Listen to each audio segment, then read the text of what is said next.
ನಮಸ್ಕಾರ, ನೀವು ನೋಡ್ತಾ ಇದ್ದೀರಾ ನ್ಯೂಸ್ ಫಸ್ಟ್. ನಾನು ವಿದ್ಯಶ್ರೀ. ಇವರು ರಾಜಕಾರಣಕ್ಕೆ ಬಹಳ ಮಹತ್ವಾಕಾಂಕ್ಷೆಯನ್ನು ಇಟ್ಕೊಂಡು ಬಂದವರಲ್ಲ. ರಾಜಕಾರಣದ ಇವರ ಎಂಟ್ರಿ ಬಹಳ ಆಕಸ್ಮಿಕ. ಆದರೆ ಒಂದು ಬಾರಿ ರಾಜಕಾರಣಕ್ಕೆ ಎಂಟ್ರಿಯನ್ನು ಕೊಟ್ಟ ಮೇಲೆ ಅದೊಂದು ಮಾತಿದೆಯಲ್ಲ, ಸಮುದ್ರಕ್ಕೆ ಜಿಗದ ಮೇಲೆ ಈಜೋದನ್ನು ಕಲೀಲೇಬೇಕು. ಯಾಕಂದರೆ ಅದು ಅಸ್ತಿತ್ವದ ಪ್ರಶ್ನೆ. ಸನ್ನಿವೇಶ ರಾಜಕಾರಣಕ್ಕೆ ತಂದರೂ ಕೂಡ ಅದಾದಂಥ ನಂತರದಲ್ಲಿ ತಂದೆ ಹಾಕಿಕೊಟ್ಟಂಥ ಮಾರ್ಗದಲ್ಲಿ ಜನ ತೋರಿಸಿಕೊಡ್ತಾ ಇರುವಂಥ ಹಾದಿಯಲ್ಲಿ ಸಾಗ್ತಾ ಇದ್ದಾರೆ. ಇವರು ಇವತ್ತು ಈ ರಾಜ್ಯದ ಸಚಿವರಾಗಿದ್ದಾರೆ. ನಗರಾಭಿವೃದ್ಧಿ ಇಲಾಖೆಯ ಜವಾಬ್ದಾರಿಯನ್ನು ವಹಿಸಿಕೊಂಡಿದ್ದಾರೆ. ನಮ್ಮ ಜೊತೆಗೆ ಇವತ್ತಿರುವಂಥ ವಿಶೇಷ ಅತಿಥಿ ಮಾಜಿ ಸಿಎಂ ಸಿದ್ದರಾಮಯ್ಯ ಅವರ ಪುತ್ರ, ಹಾಗೆ ರಾಜ್ಯದ ನಗರಾಭಿವೃದ್ಧಿ ಇಲಾಖೆಯ ಸಚಿವರಾಗಿರುವಂಥ ಯತೀಂದ್ರ ಸಿದ್ದರಾಮಯ್ಯ ಅವರು. ಬನ್ನಿ ಅವರನ್ನೇ ಕಾರ್ಯಕ್ರಮಕ್ಕೆ ಸ್ವಾಗತ ಮಾಡೋಣ. ಸರ್, ಕಾರ್ಯಕ್ರಮಕ್ಕೆ ಸ್ವಾಗತ ಸರ್. ನಮಸ್ತೆ ವಿದ್ಯಾಶ್ರೀ ಅವರೇ. ಹೇಗಿದ್ದೀರಿ ಸರ್? ನಗರಾಭಿವೃದ್ಧಿ ಇಲಾಖೆಯನ್ನ ಜವಾಬ್ದಾರಿಯನ್ನು ವಹಿಸಿಕೊಂಡಿದ್ದೀರಿ. ಹೆಂಗಿದೆ ಸರ್ ಮೊದಲ ಆರಂಭದ ಎಂಟ್ರಿ? ಇದು ಹೇಗಿದೆ? ಹೌದು, ಒಬ್ಬ ಸಚಿವನಾಗಿ ನನಗೆ ಮೊದಲನೇ ಬಾರಿ ಅವಕಾಶ ಸಿಕ್ಕಿರೋದು. ಸೊ ಆಡಳಿತದ MLA ಆಗಿದ್ದಾಗ ಆಡಳಿತದ ಸ್ವಲ್ಪ ಅನುಭವ ಆಯಿತು ಅಷ್ಟೇ. ಆದರೆ ದೊಡ್ಡ ಮಟ್ಟದ ಆಡಳಿತದ ಜವಾಬ್ದಾರಿ ಇವಾಗ ಸಿಕ್ಕಿದೆ. ಸೊ ಈಗ ಕೆಲವು ದಿನಗಳಲ್ಲಿ ಎಲ್ಲ ಮೀಟಿಂಗ್ಗಳನ್ನು ಮಾಡಿ ಇಲಾಖೆ ಬಗ್ಗೆ ಬಹಳಷ್ಟು ತಿಳ್ಕೊಂಡಿದ್ದೀನಿ. ಸೊ ಖಂಡಿತ ನಿಭಾಯಿಸ್ಬೋದು ಅನ್ನೋ ಒಂದು ಆತ್ಮವಿಶ್ವಾಸ ಇದೆ. ನಗರಾಭಿವೃದ್ಧಿ ಇಲಾಖೆಯನ್ನ ಬಯಸಿ ತಗೊಂಡ್ರ ಅಥವಾ ಬೇರೆ ಯಾವುದಾದ್ರೂ ಇಲಾಖೆ ಯತೀಂದ್ರ ಸಿದ್ದರಾಮಯ್ಯ ಅವ್ರ ಮನಸ್ಸಲ್ಲಿತ್ತ? ಇಲ್ಲ, ಇಂಥದೇ ಬೇಕು ಅಂತೇಳಿ ವರಿಷ್ಠರನ್ನು ಕೇಳಿರಲಿಲ್ಲ. ಹೈಕಮಾಂಡ್ ಅವರೇ ಇದನ್ನು ಇಲಾಖೆನ ವಹಿಸ್ಕೊಟ್ಟಿದ್ದಾರೆ. ಸೊ ನಾನು ಮೊದಲು ಹೇಳಿದೆ, ಅದು ಹೈಕಮಾಂಡ್ ಅವರು ಯಾವುದನ್ನು ಇಲಾಖೆ ಕೊಟ್ಟರು ಕೂಡ ಅದನ್ನು ಸಂತೋಷದಿಂದ ನಿಭಾಯಿಸ್ತೇನೆ ಅಂತೇಳಿ. ವೈದ್ಯರಾಗಿದ್ದವ್ರು ತಾವು, ಆರೋಗ್ಯ ಇಲಾಖೆಯ ಮೇಲೆ ಏನಾದರೂ ನಿರೀಕ್ಷೆ ಇತ್ತ ಯತೀಂದ್ರ ಸಿದ್ದರಾಮಯ್ಯ ಅವರಿಗೆ ಅಂತ ಹೇಳಿ? ಯಾವುದೇ ನಿರೀಕ್ಷೆ ಇಟ್ಕೊಂಡಿರಲಿಲ್ಲ. ಹೈಕಮಾಂಡ್ ಅವ್ರು ಯಾವುದೇ ಕೊಟ್ಟರು ಕೂಡ ಅದನ್ನು ಅಕ್ಸೆಪ್ಟ್ ಮಾಡ್ತೀನಿ ಅಂತ ಅಂದ್ಕೊಂಡಿದ್ದೆ. ಓಕೆ. 5 ವರ್ಷಗಳ ಕಾಲ ಯಾವುದೇ ಕಾರಣಕ್ಕೂ ಮುಖ್ಯಮಂತ್ರಿ ಬದಲಾವಣೆ ಇಲ್ಲ, ಹೈಕಮಾಂಡ್ ಆಲೋಚನೆಯನ್ನ ಮಾಡಿಲ್ಲ ಎನ್ನುವಂತಹ ಮಾತನ್ನ ಯತೀಂದ್ರ ಸಿದ್ದರಾಮಯ್ಯ ಅವರು ಪದೇ ಪದೇ ಹೇಳ್ತಾ ಇದ್ರು. ಆದರೆ ಹೈಕಮಾಂಡ್ ನಿರ್ಧಾರವನ್ನು ತೆಗೆದುಕೊಳ್ತು, ನಾಯಕತ್ವ ಬದಲಾವಣೆ ಆಯಿತು. ಯತೀಂದ್ರ ಸಿದ್ದರಾಮಯ್ಯ ಅವರು ಸೇರಿದಂತೆ ಸಿದ್ದರಾಮಯ್ಯ ಅವರ ಅಭಿಮಾನಿ ಬಳಗದ ನಿರೀಕ್ಷೆ ಹುಸಿಯಾಗಲಿಲ್ವಾ ಅಂತ ಹೇಳಿ ಹೇಗೆ ತಗೊಂಡ್ರು ಈ ನಾಯಕತ್ವ ಬದಲಾವಣೆಯನ್ನ ಯತೀಂದ್ರ ಸಿದ್ದರಾಮಯ್ಯ ಅವರು? ಅಫ್ಕೋರ್ಸ್, ತಂದೆಯವರೇ 5 ವರ್ಷಗಳ ಕಾಲ ಮುಖ್ಯಮಂತ್ರಿಯಾಗಿ ತಮ್ಮ ಸಂಪೂರ್ಣ ಅಧಿಕಾರಾವಧಿಯನ್ನು ಪೂರ್ಣ ಮಾಡಲಿ ಅನ್ನೋದು ನಮ್ಮೆಲ್ಲರ ಆಸೆ ಆಗಿತ್ತು. ಜೊತೆಗೆ ಹೈಕಮಾಂಡ್ನಿಂದನೂ ಕೂಡ ತಂದೆಯವರು ಯಾವಾಗ ಭೇಟಿ ಮಾಡ್ಕೊಂಡು ಬರ್ತಿದ್ರು ಕೂಡ ಅಂತ ಏನು ಸೂಚನೆ ಸಿಕ್ಕಿರಲಿಲ್ಲ ಅವ್ರನ್ನ ಬದಲಾವಣೆ ಮಾಡ್ತಾರೆ ಅಂತ ಹೇಳಿ. ಸೊ ಹಾಗಾಗಿ ನಾನು ಖಂಡಿತ ಅವ್ರು 5 ವರ್ಷ ಪೂರ್ತಿ ಮಾಡ್ತಾರೆ ಅಂದ್ಕೊಂಡಿದ್ವಿ. ಆದರೆ ತಂದೆಯವರು ಯಾವಾಗಲೂ ಒಂದು ಮಾತನ್ನ ಹೇಳ್ತಾ ಇದ್ರು, ಹೈಕಮಾಂಡ್ನವರು ಏನೇ ತೀರ್ಮಾನ ತೆಗೆದುಕೊಂಡು ಅದಕ್ಕೆ ನಾನು ಬದ್ಧನಾಗಿರ್ತೀನಿ, ಹೈಕಮಾಂಡ್ ಅವರು ಹೇಳೋದನ್ನು ನಾನು ಕೇಳ್ತೀನಿ ಅಂತ ಹೇಳಿದ್ರು. ಅವ್ರು ಹೇಳಿದ್ರೆ ಮಾತ್ರ ನಾನು ಸ್ಥಾನ ಬಿಟ್ಕೊಡ್ತೀನಿ ಅಂತ ಹೇಳಿದರು. ಸೊ ಹಾಗಾಗಿ ಇವತ್ತು ಅವ್ರು ಕೊಟ್ಟ ಮಾತಿಗೆ ಬದ್ಧರಾಗಿ ಇವತ್ತು ಅಧಿಕಾರನ ಬಿಟ್ಕೊಟ್ಟಿದ್ದಾರೆ. ಅಂದರೆ ಮೇ 26ನೇ ತಾರೀಕಿನ ಸಭೆ ಖುದ್ದು ಸಿದ್ದರಾಮಯ್ಯ ಅವರಿಗೆ ಶಾಕಿಂಗ್ ಆಗಿತ್ತು ಸರ್? ಶಾಕಿಂಗ್ ಅಂತೇನಲ್ಲ, ಬಟ್ ಅಫ್ಕೋರ್ಸ್ ಅನಿರೀಕ್ಷಿತವಾಗಿತ್ತು. ಅಂದ್ರೆ ಒಂದು ಸಣ್ಣ ಸುಳಿವು ಅದಕ್ಕಿಂತ ಮುಂಚೆ ಇರಲಿಲ್ಲ? ಖಂಡಿತ ಇರಲಿಲ್ಲ. ಅವ್ರು 26ನೇ ತಾರೀಕು ಬಹುಶಃ ಸಂಪುಟ ವಿಸ್ತರಣೆಗೋಸ್ಕರ ಕರೆದಿದ್ದಾರೆ ಅಂತ ಅಂದ್ಕೊಂಡಿದ್ರು. ಬಟ್ ಅಫ್ಕೋರ್ಸ್ ಕೆಲವು ಪ್ರಯತ್ನಗಳು ಮಾಡ್ತಾ ಇದ್ರು, ಒಂದಷ್ಟು ಅದು ಬದಲಾವಣೆ ಆಗಲಿ ಅಂತ ಹೇಳಿ ನಮಗೆ ಕೆಲವು ನಾಯಕರು ಬದಲಾವಣೆ ಮಾಡ್ತಿದ್ರು. ಸೊ ಹಾಗಾಗಿ ಆ ವಿಷಯ ಚರ್ಚೆ ಬರಬಹುದು ಅಂತಿತ್ತು. ಆದರೆ ಮುಖ್ಯಮಂತ್ರಿ ಸ್ಥಾನದ ಕೆಳಗಿಳಿರಿ ಅಂತ ಹೇಳ್ತಾರೆ ಅಂತ ಅಂದ್ಕೊಂಡಿರಲಿಲ್ಲ. ಬಟ್ ಆದರೂ ಅವ್ರು ಮೊದಲಿಂದನೂ ಹೇಳಿದ್ರಲ್ಲ, ನಾನು ಈಗಾಗಲೇ ಹೇಳಿದಾಗೆ. ಸೊ ಹೈಕಮಾಂಡ್ ಅವ್ರು ಏನೇ ತೀರ್ಮಾನ ಮಾಡಿಕೊಂಡ್ರು ಕೂಡ ನಾನು ಅದಕ್ಕೆ ಬದ್ಧವಾಗಿರ್ತೀನಿ. ಯಾಕೆಂದರೆ ಪಕ್ಷ ಮತ್ತು ರಾಹುಲ್ ಗಾಂಧಿ ಅವರು ಯಾವಾಗಲೂ ಕೂಡ ತಂದೆಯನ್ನು ಸಂಪೂರ್ಣವಾಗಿ ಬೆಂಬಲ ಮಾಡ್ಕೊಂಡು ಬಂದಿದ್ದಾರೆ. ಮತ್ತು ಕಾಂಗ್ರೆಸ್ ಪಕ್ಷಕ್ಕೆ ಹೊರಗಿನಿಂದ ಬಂದಾಗಲೂ ಕೂಡ ತಂದೆಯವ್ರಿಗೆ ಎಲ್ಲ ರೀತಿಯ ಅಧಿಕಾರಿ ಸ್ಥಾನಗಳನ್ನು ಕೊಟ್ಟಿದ್ದಾರೆ. 2 ಬಾರಿ ಮುಖ್ಯಮಂತ್ರಿ ಆಗೋದಕ್ಕೆ ಅವಕಾಶ ಮಾಡಿಕೊಟ್ಟಿದ್ದಾರೆ. ಹಾಗಾಗಿ ರಾಹುಲ್ ಗಾಂಧಿ ಅವ್ರ ಮೇಲೆ ಮತ್ತು ಪಕ್ಷದ ಬಗ್ಗೆ ತಂದೆಯವ್ರಿಗೆ ಅಪಾರವಾದಂಥ ಗೌರವ ಇದೆ. ಸೊ ಹಾಗಾಗಿ ಅದ್ರ ವಿರುದ್ಧ ಹೋಗುವಂಥ ಯಾವುದೇ ಒಂದು ಅವರು ಯೋಚನೆ ಕೂಡ ಮಾಡಿರಲಿಲ್ಲ. ನಾಯಕತ್ವ ಬದಲಾವಣೆ ಅನ್ನೋದು ಸರ್, ಕರ್ನಾಟಕದ ಮಾಧ್ಯಮಗಳು ಮಾತ್ರ ಅಲ್ಲ, ಕರ್ನಾಟಕದ ಜನ ಕೂಡ ಇದು ಇಷ್ಟು ಸುಲಭವಾಗಿ ನಡೆಯುತ್ತೆ ಅಂತ ನಿರೀಕ್ಷೆನೇ ಮಾಡಿರಲಿಲ್ಲ. ಯಾಕಷ್ಟು ಸುಲಭವಾಗಿ ನಡೆಯಿತು ಅಂದರೆ ಸಿದ್ದರಾಮಯ್ಯ ಅವ್ರು ನಡ್ಕೊಂಡಂಥ ರೀತಿ, ಅದ್ರ ಬಗ್ಗೆ ಮತ್ತೊಂದು ಪ್ರಶ್ನೆ ಇಲ್ಲ. ಹೈಕಮಾಂಡ್ ಹೇಳಿದ್ದನ್ನ, ಕೊಟ್ಟ ಮಾತನ್ನ ಉಳಿಸ್ಕೊಂಡ್ರು ಸಿದ್ದರಾಮಯ್ಯ ಅವರು. ಬಟ್ ಅವರ ಆಪ್ತ ಬಳಗ ಆವತ್ತು ಅವರು ದೆಹಲಿಯಿಂದ ವಾಪಸ್ ಬಂದಂಥ ಮರುದಿನ ಬಹಳ ದೊಡ್ಡ ಟೀಮ್ ಬಂದ್ಬಿಡುತ್ತೆ ಕಾವೇರಿ ನಿವಾಸಕ್ಕೆ. ಸಿದ್ದರಾಮಯ್ಯ ಅವರನ್ನ ಕನ್ವಿನ್ಸ್ ಮಾಡುವಂಥ ಪ್ರಯತ್ನ ಮಾಡುತ್ತೆ, ಇಲ್ಲ ನೀವು ಇದನ್ನ ಪ್ರಶ್ನೆ ಮಾಡಬೇಕು ಅಂತ ಹೇಳಿ. ಆ ಸಂದರ್ಭದಲ್ಲೂ ಸಿದ್ದರಾಮಯ್ಯ ಅವರು ಯಾಕೆ ತಮ್ಮ ನಿಲುವಿಗೆ ಬದ್ಧರಾಗಿದ್ರು, ತಮ್ಮ ಹಿಂಬಾಲಕರಿಗೆ ಅಥವಾ ಆಪ್ತರಿಗೆ ಹೇಗೆ ಸಮಾಧಾನ ಮಾಡಿದ್ರು ಅಂತ ಹೇಳಿ? ತಂದೆಯವರು ಯಾವತ್ತೂ ಕೂಡ ಅಧಿಕಾರಕ್ಕೆ ಅಂಟ್ಕೊಂಡವರಲ್ಲ. ಅವರು ಯಾವಾಗಲೂ ಅಧಿಕಾರನ ಜನರಿಗೆ ಸೇವೆ ಮಾಡುವಂಥ ಒಂದು ಅವಕಾಶ ಅಂತ ಅಂದ್ಕೊಂಡಿರೋದು. ಮತ್ತು ಅವರು ಬಲವಾಗಿ ಸಾಮಾಜಿಕ ನ್ಯಾಯದಲ್ಲಿ ಮತ್ತು ಸಾಂವಿಧಾನಿಕ ಮೌಲ್ಯಗಳಲ್ಲಿ ನಂಬಿಕೆ ಇಟ್ಕೊಂಡಿರೋದು. ಸೊ ಅದನ್ನು ಅಧಿಕಾರ ಸಿಕ್ಕಾಗ ಅನುಷ್ಠಾನಕ್ಕೆ ತರಬೇಕು ಅಂತ ಹೇಳಿ ಅವರು ಬಯಸ್ಕೊಂಡಿದ್ದರು. ಕಾಂಗ್ರೆಸ್ ಈಗಾಗಲೇ ಹೇಳಿದಾಗ ಬಹಳ ವಿಪುಲವಾದಂಥ ಅವಕಾಶಗಳನ್ನು ಕೊಟ್ಟಿತ್ತು. ಅವ್ರು ಏನೇನು ಮಾಡಬೇಕು ಅಂದ್ಕೊಂಡಿದ್ರು ಬಹಳಷ್ಟು ಮಟ್ಟಿಗೆ ಮಾಡಿದರು, ಇನ್ನೂ ಮಾಡೋದಿತ್ತು ಬಟ್ ಆದರೂ ಬಹಳಷ್ಟು ಮಾಡ್ಕೊಂಡಿದ್ರು. ಮತ್ತು ಯಾವತ್ತೂ ಕೂಡ ಅಧಿಕಾರಕ್ಕೆ ಅಂಟ್ಕೊಂಡಿಲ್ದಿರೋದ್ರಿಂದ, ಅಧಿಕಾರಕ್ಕೋಸ್ಕರ ಆಸೆ ಪಟ್ಟಿಲ್ದಿರೋದ್ರಿಂದ ಕೊಟ್ಟ ಮಾತಿಗೆ ಹಿಂಜರಿಬಾರ್ದು ಅಂತ ಹೇಳಿ ಹೈಕಮಾಂಡ್ ಅವ್ರಿಗೆ ಹೇಳಿದ್ದನ್ನು ನಾನು ಕೇಳ್ತೀನಿ ಅಂತ ಹೇಳಿ ಅವರ ಅನುಯಾಯಿಗಳು ಕೂಡ ಎಷ್ಟೊಂದು ಜನ ಬಂದು ರಾಜೀನಾಮೆ ಕೊಡೋದು ಬೇಡ ಅಂತ ಹೇಳಿದ್ರು ಕೂಡ, ಇಲ್ಲ ನಾನು ಹೈಕಮಾಂಡ್ ಅವ್ರಿಗೆ ಏನು ಮಾತು ಕೊಟ್ಟಿದ್ದೀನಿ ಆ ಮಾತಿನಿಂದ ಹಿಂದೆ ಸರಿಯೋದಿಲ್ಲ ಅಂತ ಹೇಳಿ ಅವರು ಅಧಿಕಾರನ ಬಿಟ್ಕೊಟ್ರು.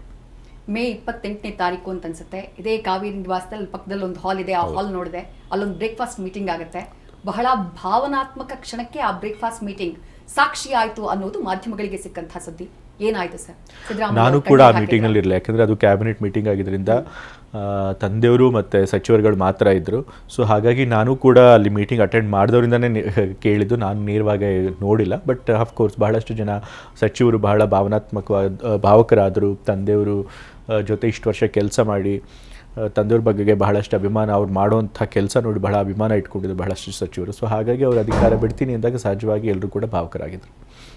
ಸಿದ್ದರಾಮಯ್ಯ ಅವರು, ನಿಮ್ಮ ತಂದೆಯವರು ಏನು ಮಾಡ್ತಿದ್ದಾರೆ ಈಗ? ಯಾಕಂದ್ರೆ 24x7 ರಾಜಕಾರಣಿಯವರು, ಆಕ್ಟಿವ್ ಆಗಿರೋರು, ಈಗ ಏನು ಮಾಡ್ತಿದ್ದಾರೆ ಸರ್ ಸಿದ್ದರಾಮಯ್ಯ? ಅವರು ಮುಖ್ಯಮಂತ್ರಿಗಳಾದಾಗಿಂದ ಸ್ವಲ್ಪ ಆರೋಗ್ಯದ ಕಡೆ ಹೆಚ್ಚು ಗಮನ ಕೊಟ್ಟಿರಲಿಲ್ಲ.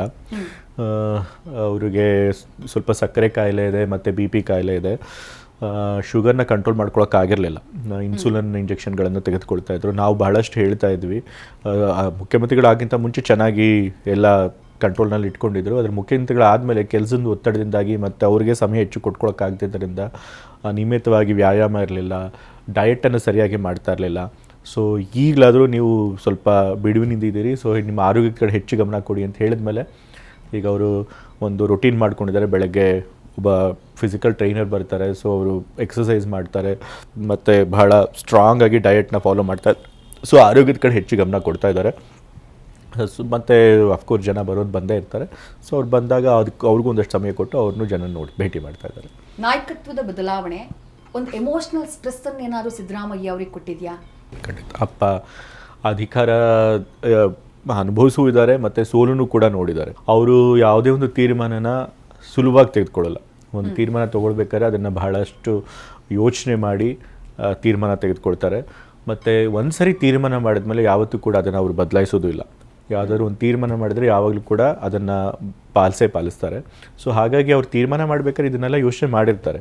ಸೊ ಅವರು ಅಷ್ಟೊಂದು ಸುಲಭವಾಗಿ ವಿಚಲಿತರಾಗಲ್ಲ. ಮತ್ತು ಅವ್ರು ಬೇಕಾದ ಸರಿ ಸೋಲನ್ನು ನೋಡಿದ್ದಾರೆ, ಗೆಲುವನ್ನು ನೋಡಿದ್ದಾರೆ, ಅಧಿಕಾರ ಇಲ್ಲದೇ ಇರುವಂಥ ಪರಿಸ್ಥಿತಿನೂ ನೋಡಿದ್ದಾರೆ. ಸೊ ಅವ್ರಿಗೇನು ಇದೇನು ಹೊಸದಲ್ಲ. ಅಧಿಕಾರ ಶಾಶ್ವತ ಅಲ್ಲ ಅನ್ನೋದು ಕೂಡ ಅವ್ರಿಗೆ ಯಾವಾಗಲೂ ಚೆನ್ನಾಗಿ ಗೊತ್ತಿರುತ್ತೆ. ಸೊ ಹಾಗಾಗಿ ಅವ್ರೇನು ಅಂಥ ವಿಚಲಿತರಲ್ಲ. ಅಫ್ಕೋರ್ಸ್ ಒಂದಷ್ಟು ಜನ ಅವರ ಅನುಯಾಯಿಗಳು ಅಳೋದನ್ನು ನೋಡಿದಾಗ ಮತ್ತು ಅವ್ರು ಸ್ವಲ್ಪ ದುಃಖಪಟ್ಟೆ ನೋಡಿದಾಗ ಇವರು ಸ್ವಲ್ಪ ಅಫೆಕ್ಟಾಗಿ ಭಾವುಕರಾಗಿದ್ದಾರೆ. ಬಟ್ ಅಧಿಕಾರ ಬಿಟ್ಕೊಡೋದಕ್ಕೆ ಅಂತ ಹೇಳಿ ಅವ್ರಿಗೆ ಯಾವುದೇ ರೀತಿ ದುಃಖ ಇರಲಿಲ್ಲ. ಬಟ್ ಅಂಥದ್ದೊಂದು ನಿರ್ಧಾರ ಹೈಕಮಾಂಡ್ನಿಂದ ಬಂದಂಥ ಟೈಮ್ನಲ್ಲಿ ಸರ್, ಪಾರ್ವತಿ ಮ್ಯಾಮ್ ಅವರ ರಿಯಾಕ್ಷನ್ ಏನಾಗಿತ್ತು? ಅಫ್ಕೋರ್ಸ್ ಅವ್ರಿಗೂ ಕೂಡ ಬೇಸರ ಆಗಿತ್ತು. ಅವರು 5 ವರ್ಷಗಳು ತಂದೆಯವರೇ ಇರಬೇಕು ಅಂತ ಬಯಸಿದ್ರು. ಬಟ್ ತಾಯಿಯವರು ಯಾವತ್ತೂ ಕೂಡ ತಂದೆಯವ್ರಿಗೆ ನೀವು ಹೀಗೆ ಮಾಡಬೇಕು ರಾಜಕೀಯದಲ್ಲಿ ಅಂಥೇಳಿ ತಾಕೀತು ಯಾವತ್ತೂ ಮಾಡಿಲ್ಲ. ಸೊ ಮತ್ತು ತಂದೆಯವರು ಅಷ್ಟೇ, ಅವ್ರು ಏನಾದರೂ ಒಂದು ತೀರ್ಮಾನ ತೊಗೊಂಡ್ಬಿಟ್ರೆ ಮತ್ತು ಯಾರೂ ಕೂಡ ಅದನ್ನು ಬದಲಾಯಿಸೋದಕ್ಕಾಗೋದಿಲ್ಲ. ಸೊ ಅವ್ರು ತೀರ್ಮಾನ ತೊಗೊಂಡಿದ್ದಾರೆ ಅಂತ ತಾಯಿಯವ್ರಿಗೆ ಖಚಿತವಾದ ಮೇಲೆ ಅವರು ಕೂಡ ಏನು ಮಾಡಬೇಕು ಮಾಡಿ ಅಂತಲೇ ಹೇಳಿದರು. ಹೈಕಮಾಂಡ್ ತೆಗೆದುಕೊಂಡಂಥ ಡೆಸಿಷನ್ ಒಪ್ಪಿಗೆ ಇದ್ದರೂ ಕೂಡ ತೆಗೆದುಕೊಂಡಂಥ ರೀತಿ ಬಗ್ಗೆ ಸಿದ್ದರಾಮಯ್ಯ ಅವ್ರಿಗೆ ಏನಾದರೂ ಬೇಸರ ಇದೆಯಾ? ಅಥವಾ ಯತೀಂದ್ರ ಸಿದ್ದರಾಮಯ್ಯ ಅವ್ರಿಗೆ ಬೇಸರ ಇದೆಯಾ? ಆಲ್ ಆಫ್ ಸಡನ್ ಕರೀತಾರೆ, ಇಲ್ಲ ನೀವು ರಿಸೈನ್ ಮಾಡಬೇಕು ಅಂತ ಹೇಳ್ತಾರೆ, 2 ದಿನಗಳ ಸಮಯ, ಅಷ್ಟರಲ್ಲಿ ರೆಸಿಗ್ನೇಷನ್, ಇದನ್ನು ನಿರೀಕ್ಷೆ ಮಾಡಿದ್ರೆ? ಅಥವಾ ಬೇಸರ ಅಂತಲ್ಲ, ಆದರೆ ನಾವು ಅದನ್ನು ನೀವು ಹೇಳಿದಾಗ ನಿರೀಕ್ಷೆ ಮಾಡಿರಲಿಲ್ಲ. ನಾವು ಅಂದ್ಕೊಂಡಿದ್ವಿ ಅಟ್ಲೀಸ್ಟ್ ಏನಾದರೂ ಮುಖ್ಯಮಂತ್ರಿ ಸ್ಥಾನದ ಕೆಳಗಿಳಿಸ್ಬೇಕಾದ್ರೆ ಮೊದಲೇ ಒಂದು 2 ತಿಂಗಳು 1 ತಿಂಗಳು ಮುಂಚೆ ನೋಟಿಸ್ ಪೀರಿಯಡ್ ಅಂತ ಇರುತ್ತೆ ಸರ್ ಕೊಟ್ಟು, ಸೊ ಆವಾಗ ನಾವು ಮಾನಸಿಕವಾಗಿ ಅದಕ್ಕೆ ಸಿದ್ಧರಾಗೂ ಕೂಡ ಸಾಧ್ಯ ಆಗುತ್ತೆ. ಸೊ ಆ ರೀತಿ ಮಾಡ್ತಾರೆ. ಮತ್ತು ಏನಾದರೂ ಕೆಲಸಗಳು ಏನಾದರೂ ಮಾಡಿಕೊಡ್ಬೇಕು ಅಂತ ಅಂದ್ಕೊಂಡಿದ್ದರೆ ತಂದೆಯವರಿಗೆ ಈಗ ಜಾತಿ ಸಮೀಕ್ಷೆ ಏನಿದೆ, ಸಾಮೂಹಿಕ ಶೈಕ್ಷಣಿಕ ವರದಿ ಇದೆ, ಅದನ್ನು ಜಾರಿಗೆ ತರಬೇಕು ಅನ್ನೋದು ಬಹಳ ಆಸೆ ಇತ್ತು. ಸೊ ಅದನ್ನು ಮುಗಿಸಾದರೂ ಮಾಡ್ಬೋದಾಗಿತ್ತು ಅನ್ನೋ ಒಂದು ಅವರಿಗೆ ಒಂದು ಇದಿದೆ, ವಿಚಾರ ಇದೆ. ಡೆಲ್ಲಿಗೆ ಹೋಗಿದ್ದಂತಹ ಸಂದರ್ಭದಲ್ಲಿ ತಂದೆಯವ್ರ ಜೊತೆ ತಾವು ಕೂಡ ಹೋಗಿರ್ತೀರಿ, ಅಲ್ಲಿ ನಿಮಗೆ ಮಂತ್ರಿ ಸ್ಥಾನದ ಬಗ್ಗೆ ನಿರ್ಧಾರ ಆಗುತ್ತೆ. ಆಗ ರಾಹುಲ್ ಗಾಂಧಿಯವರು ನಿಮ್ಮನ್ನು ಕರೆದು ಮಾತನಾಡಿದ್ರು ಅಂತ ಕೇಳ್ಪಟ್ಟೆ ಸರ್. ಏನು ಸಜೆಷನ್ ಕೊಟ್ಟರು ರಾಹುಲ್ ಗಾಂಧಿಯವರು? ಅದೇ ತಂದೆಯವರು ರಾಜೀನಾಮೆ ಕೊಟ್ಟ ಮೇಲೆ ಅದನ್ನು ಪಬ್ಲಿಕ್ ಮಾಡಿದ ಮೇಲೆ ಅದರ ನೆಕ್ಸ್ಟ್ ಡೇಗೆ ರಾಹುಲ್ ಗಾಂಧಿಯವರು ಭೇಟಿ ಕರೆದಿದ್ದರು, ಉಪಹಾರ ಭೇಟಿಗೆ. ಸೊ ಆ ಸಮಯದಲ್ಲಿ ನಾನು ಹೋಗಿದ್ದೆ ಮತ್ತು ಜಾರ್ಜ್ ಸರ್ ಕೂಡ ಇದ್ದರು. ಸೊ ನಾವು ರಾಹುಲ್ ಗಾಂಧಿಯವರು, ತಂದೆಯವರು ಮತ್ತು ಜಾರ್ಜ್ ಅವರೆಲ್ಲ ಒಟ್ಟಿಗೆ ಉಪಹಾರ ಸೇವೆ ಮಾಡಿದ್ವಿ. ಉಪಹಾರ ಸೇವೆ ಮಾಡ್ತಾನೆ ನಾವು ಮಾತನಾಡ್ತಾ ಇದ್ವಿ. ಅಲ್ಲಿ ಹೋದ ತಕ್ಷಣ ರಾಹುಲ್ ಗಾಂಧಿಯವರು ಯತೀಂದ್ರ ಬಗ್ಗೆ ಯೋಚನೆ ಮಾಡಬೇಡಿ, ನಾನು ಅವ್ರಿಗೆ ಎಲ್ಲ ಅವ್ರಿಗೆ ಏನು ಇಂಟ್ರೆಸ್ಟ್ ಇರುತ್ತೆ ಅದನ್ನು ಕಾಪಾಡುವಂಥ ಕೆಲಸ ನಾನು ಮತ್ತು ಪಕ್ಷ ಮಾಡ್ತೀವಿ ಅಂತ ಹೇಳಿದ್ರು. ತಂದೆಯವರು ನನಗೇನು ಮಂತ್ರಿ ಸ್ಥಾನ ಕೊಡಲಿ ಅಂತ ಕೇಳಲೂ ಇಲ್ಲ. ಸೊ ಅದಾದಮೇಲೆ ಸ್ವಲ್ಪ ಜನರಲ್ ಆಗಿ ಮಾತುಗಳು ಬಂತು. ರಾಜ್ಯಸಭೆಗೆ ನೀವು ಬರಬೇಕಾಗಿತ್ತು ಅಂತ ರಾಹುಲ್ ಗಾಂಧಿ ಅವರು ಹೇಳಿದರು. ತಂದೆಯವರು ಇಲ್ಲ, ಸ್ಪಷ್ಟವಾಗಿ ನಾನು ರಾಜ್ಯಸಭೆಗೆ ಬರಲ್ಲ, ನನಗೆ ಕೇಂದ್ರ ಸರ್ಕಾರದ ನ್ಯಾಷನಲ್ ಪಾಲಿಟಿಕ್ಸ್ನಲ್ಲಿ ನನಗೆ ರುಚಿ ಇಲ್ಲ, ನಾನು ಸ್ಟೇಟ್ ಪಾಲಿಟಿಕ್ಸ್ನಲ್ಲೇ ಇರ್ತೀನಿ ಅಂತ ಹೇಳಿದ್ರು. ಮತ್ತು ಹಾಗಾಗಿ ಅವ್ರು ಅವ್ರ ರಾಜ್ಯಸಭೆ ಸ್ಥಾನ ಅವ್ರಿಗೆ ಆಫರ್ ಮಾಡಿದ್ದನ್ನು ಬಿಟ್ಟುಕೊಟ್ಟರಿಂದ ಬೇರೆ ಯಾರಿಗೆ ಕೊಡಬೇಕು ಅನ್ನೋದು ಕೂಡ ಚರ್ಚೆ ಆಯಿತು. ಮತ್ತು ಅದಾದಮೇಲೆ ಅಫ್ಕೋರ್ಸ್ ನಿಮ್ಮ ಕಡೆಯವ್ರದ್ದು ಅಪ್ಪ ಹೇಳಿದ್ರು ಈ ರೀತಿ ನಮ್ಮ ಮಂತ್ರಿಮಂಡಲದಲ್ಲಿ ಅವರ ಆಪ್ತರು ಯಾರಿದ್ದಾರೆ ಅವ್ರಿಗೂ ಕೂಡ ಸ್ಥಾನಗಳನ್ನು ಕೊಡಬೇಕು ಅಂತೇಳಿ. ಆಯಿತು ಅಂತ ಹೇಳಿದ್ರು. ನಂತರ MLC ಸೀಟ್ಗಳದ್ದು ಕೂಡ ಚರ್ಚೆ ಸ್ವಲ್ಪ ಆಯಿತು. ಅದಾದಮೇಲೆ ಕ್ಯಾಸ್ಟ್ ಸೆನ್ಸಸ್ ಬಗ್ಗೆ ಚರ್ಚೆ ಮಾಡಿದ್ರು. ಮತ್ತು ಜನರಲ್ ಆಗಿ ಅಹಿಂದ ಪಾಲಿಟಿಕ್ಸ್ ಬಗ್ಗೆ ಕೂಡ ಚರ್ಚೆ ಮಾಡಿದ್ರು. ರಾಹುಲ್ ಗಾಂಧಿಯವರು ಬಹಳ ಖುಷಿಯಾಗಿದ್ದರು. ನೀವು ಪಕ್ಷದ ಒಂದು ಏನು ಆದೇಶ ಇತ್ತು ಅದನ್ನು ಪಾಲಿಸಿದಿರಿ, ಪಕ್ಷದ ಗೌರವನ ಉಳಿಸ್ಕೊಟ್ಟಿದ್ದೀರಿ. ಸೊ ಹಾಗಾಗಿ ನನಗೆ ನಿಮ್ಮ ಮೇಲೆ ಬಹಳ ಗೌರವ ಹೆಚ್ಚಿದೆ ಅಂತ ಹೇಳಿ ಒಂದು ಮಾತನ್ನು ಹೇಳಿದರು. ತಂದೆಯವರ ಈ ರಾಷ್ಟ್ರ ರಾಜಕಾರಣಕ್ಕೆ ತಾನು ಹೋಗಬಾರ್ದು ಅನ್ನುವಂಥ ನಿಲುವಿನ ಬಗ್ಗೆ ತಾವೇನು ಹೇಳ್ತೀರಿ? ತಂದೆಯವ್ರಿಗೆ ಮೊದಲಿನೂ ಕೂಡ ರಾಜ್ಯದ ಜನತೆಗೇ ಸೇವೆ ಮಾಡಬೇಕು ಅನ್ನೋ ಒಂದು ಆಸೆ. ಮತ್ತು ರಾಷ್ಟ್ರ ರಾಜಕಾರಣಕ್ಕೆ ಹೋಗಬೇಕು ಅಂತ ಅವ್ರು ಯಾವತ್ತೂ ಕೂಡ ಹೆಚ್ಚಿನ ಒಲವು ಇಟ್ಕೊಂಡಿರಲಿಲ್ಲ. ಒಮ್ಮೆ ಲೋಕಸಭೆಗೆ 2 ಬಾರಿ ನಿಂತಿದ್ರು. ಅವ್ರು ಪ್ರಾರಂಭಿಕ ರಾಜಕೀಯದಲ್ಲಿ ಬಂದಾಗ, ನಂತರ ಒಮ್ಮೆ ಕೊಪ್ಪಳ ಲೋಕಸಭಾ ಕ್ಷೇತ್ರದಲ್ಲಿ ನಿಂತಿದ್ದರು. ಆಗ ಅವ್ರಿಗೆ ಸೋಲುಂಟಾಗಿತ್ತು. ಅದಾದಮೇಲೆ ಅವ್ರು ರಾಷ್ಟ್ರ ರಾಜಕಾರಣಕ್ಕೆ ಹೋಗಬೇಕು ಅಂತ ಅಂದ್ಕೊಂಡೇ ಇರಲಿಲ್ಲ.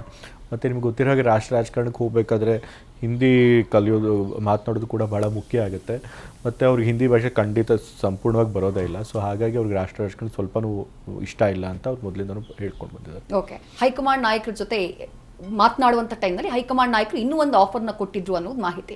ನಿಮ್ಮ ಮಗನನ್ನು ನಾವು DCM ಮಾಡ್ತೀವಿ ಅನ್ನುವಂಥ ಮಾತನ್ನ ಹೇಳಿದ್ರಂತೆ. ಗೊತ್ತಿಲ್ಲ, ಅದನ್ನು ತಾವು ಕನ್ಫರ್ಮ್ ಮಾಡಬೇಕು.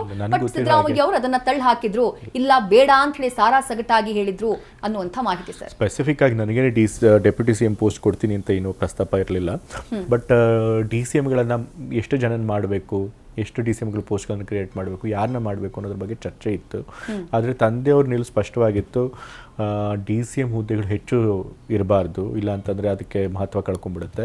ಹಾಗಾಗಿ ಒಂದೇ ಒಂದು DCM ಪೋಸ್ಟ್ ಇದ್ದರೆ ಸೂಕ್ತ ಅನ್ನೋದು ತಂದೆಯವ್ರ ನಿಲುವಾಗಿತ್ತು. ಓಕೆ, ಅಂದರೆ 3-4 DCM ಪೋಸ್ಟ್ಗಳ ಬಗ್ಗೆ ಚರ್ಚೆಯಾಗಿದ್ದು ನಿಜ ಹೈಕಮಾಂಡ್ ಮಟ್ಟದಲ್ಲಿ. ಹೌದು, ತಂದೆಯವರ ಅಭಿಪ್ರಾಯನೂ ಕೇಳ್ಕೊಂಡ್ರು. ತಂದೆಯವರ ಅಭಿಪ್ರಾಯ ಇದಾಗಿತ್ತು. ಸಿದ್ದರಾಮಯ್ಯ ಅವರು ಬಹಳ ಉತ್ತಮ ಆಡಳಿತಗಾರರು ಅಂತ ಹೇಳಿ ಹೆಸರು ಮಾಡಿದವರು. ಅವರು ಆಡಳಿತ ಮಾಡ್ತಿದ್ದಾಗ ಅಥವಾ ಅವರ ನೇತೃತ್ವದ ಸರ್ಕಾರ ಇದ್ದಾಗ ತಾವು ಮಂತ್ರಿ ಆಗಿರಲಿಲ್ಲ. ಅದಕ್ಕೆ ನೀವು ಕಾರಣವನ್ನು ಕೊಟ್ಟಿದ್ರಿ, ಅಪ್ಪ ಎಲ್ಲಿ ತನಕ ಮುಖ್ಯಮಂತ್ರಿ ಆಗಿರ್ತಾರೋ ಅಲ್ಲಿ ತನಕ ನಾನು ಸಚಿವ ಆಗಲ್ಲ ಅಂತ ಹೇಳಿ. ಈಗ ತಂದೆ ಇಲ್ಲದ ಸರ್ಕಾರದಲ್ಲಿ ನೀವು ಮಂತ್ರಿ ಆಗಿದ್ದೀರಿ.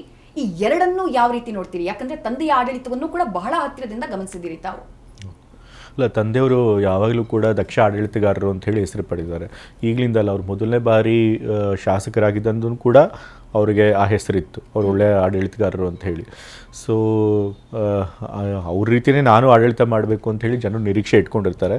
ಬಟ್ ಅವ್ರ ರೀತಿ ನಾನು ಕಾರ್ಬನ್ ಕಾಪಿ ಆಗೋಕ್ಕೆ ಸಾಧ್ಯ ಇಲ್ಲ. ನನಗೆ ನನ್ನದೇ ಆದಂಥ ಅಸ್ತಿತ್ವ ಇದೆ, ನನ್ನದೇ ಆದಂಥ ಐಡೆಂಟಿಟಿ ಇದೆ, ನನ್ನದೇ ರೀತಿಯಾದ ಬೇರೆ ವ್ಯಕ್ತಿತ್ವ ಇದೆ, ನನ್ನದೇ ರೀತಿ ಬೇರೆ ಕೆಪಬಿಲಿಟೀಸ್ ಇದೆ. ಸೊ ನಮ್ಮ ಕೆಪಬಿಲಿಟೀಸಿಗೆ ತಕ್ಕಾಗಿ ಮಾಡಬೇಕು. ಬಟ್ ಆದರೆ ಯಾವುದೇ ಅಧಿಕಾರ ಇರಲಿ, ನಾನು ಈಗಾಗಲೇ ಹೇಳಿದಾಗೆ ಜನರಿಗೆ ಒಳ್ಳೇದು ಮಾಡಬೇಕು ಅನ್ನೋ ಒಂದು ಬಲವಾದ ಭಾವನೆ ಇದ್ದರೆ, ಜನಪರವಾದಂಥ ಕಾಳಜಿ ಇದ್ದರೆ, ನೀವು ಸೈದ್ಧಾಂತಿಕವಾಗಿ ಬಲವಾಗಿದ್ದರೆ ಖಂಡಿತ ಯಾವುದೇ ಜವಾಬ್ದಾರಿ ಕೂಡ ಅದನ್ನು ಸಮರ್ಥವಾಗಿ ನಿಭಾಯಿಸೋದಕ್ಕೆ ಸಾಧ್ಯ ಆಗುತ್ತೆ.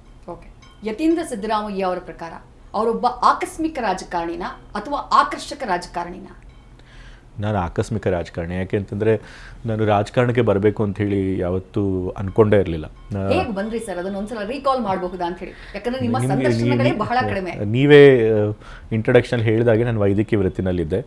ಸೊ ವೈದ್ಯಕೀಯದಲ್ಲಿ ಇದ್ದು MD ಪೆಥಾಲಜಿ ಮಾಡಿ ನನ್ನದೇ ಒಂದು ಡಯಾಗ್ನೋಸ್ಟಿಕ್ಸ್ ಮಾಡಿಕೊಂಡು, ಅದಕ್ಕಿಂತ ಮುಂಚೆ ಕನ್ಸಲ್ಟೆಂಟಾಗಿ ಹಲವಾರು ಹಾಸ್ಪಿಟ್ಲ್ಗಳಲ್ಲಿ ಕೆಲಸ ಮಾಡಿ, ಅದಕ್ಕಿಂತ ಮುಂಚೆ ಸೀನಿಯರ್ ರೆಸಿಡೆಂಟಾಗಿ ಟಾಟಾ ಮೆಮೋರಿಯಲ್ ಹಾಸ್ಪಿಟಲ್ ಮುಂಬೈಲಿ ಕೆಲಸ ಮಾಡ್ತಿದ್ದೆ. ನಂತರ ಇಲ್ಲಿಗೆ ಬಂದಮೇಲೆ ಬೇರೆ ಬೇರೆ ಹಾಸ್ಪಿಟಲ್ ಕನ್ಸಲ್ಟೆಂಟ್ ಆಗಿದ್ದೆ. ನಂತರ ನನ್ನದೇ ಒಂದು ಸ್ವಂತವಾದಂಥ ಡಯಾಗ್ನೋಸ್ಟಿಕ್ ಸೆಂಟರ್ ಮಾಡಿಕೊಂಡು ಅದರೊಳಗೆ ನಾನು ಬ್ಯುಸಿಯಾಗಿದ್ದೆ. ಆದರೆ ನಿಮಗೆಲ್ರಿಗೂ ಗೊತ್ತಿರೋ ಹಾಗೆ ನಮ್ಮ ಅಣ್ಣ ರಾಜಕೀಯದಲ್ಲಿ ಬಹಳ ಸಕ್ರಿಯವಾಗಿದ್ದ. ಆತನಿಗೆ ರಾಜಕೀಯನ ವೃತ್ತಿಯಾಗಿ ಪರ್ಸ್ಯೂ ಮಾಡಬೇಕು ಅಂತ ಹೇಳಿ ಭಾಳ ಆಸೆ ಇತ್ತು. ಆದರೆ ಅವರ ಒಂದು ಅನಿರೀಕ್ಷಿತವಾದ ಸಾವಾದಮೇಲೆ ತಂದೆಯವರು ತಾಯಿಯವರು ಕೂಡ ಅವರು ಕೂಡ ಬಹಳಷ್ಟು ದುಃಖದಲ್ಲಿದ್ದರು. ಸೊ ಅವ್ರಿಗೆ ಧೈರ್ಯ ತುಂಬಬೇಕು ಅಂತ ಹೇಳಿ ಮತ್ತು ನಮ್ಮ ತಂದೆಯ ಫಾಲೋವರ್ಸು, ನಮ್ಮ ವರ್ಣಾ ಕ್ಷೇತ್ರದ ಜನ ಎಲ್ಲರೂ ಕೂಡ, ತಂದೆಯವರು ಆಗ ಮುಖ್ಯಮಂತ್ರಿಗಳು ಕೂಡ ಆಗಿದ್ದರು. ಸೊ ಹಾಗಾಗಿ ಕ್ಷೇತ್ರಕ್ಕೆ ಹೆಚ್ಚು ಗಮನ ಕೊಡೋಕ್ಕಾಗ್ತಿರ್ಲಿಲ್ಲ. ಸೊ ಹಾಗೆ ಕ್ಷೇತ್ರ ಜನ ಎಲ್ಲರೂ ಕೂಡ ನೀವು ಕ್ಷೇತ್ರ ನೀವೇ ನೋಡ್ಕೋಬೇಕು, ನೀವು ರಾಜಕೀಯಕ್ಕೆ ಬರಬೇಕು ಅಂತ ಹೇಳಿದ್ರು. ತಾಯಿಯವ್ರದ್ದು ಕೂಡ ಆಸೆ ಅದೇ ಆಗಿತ್ತು.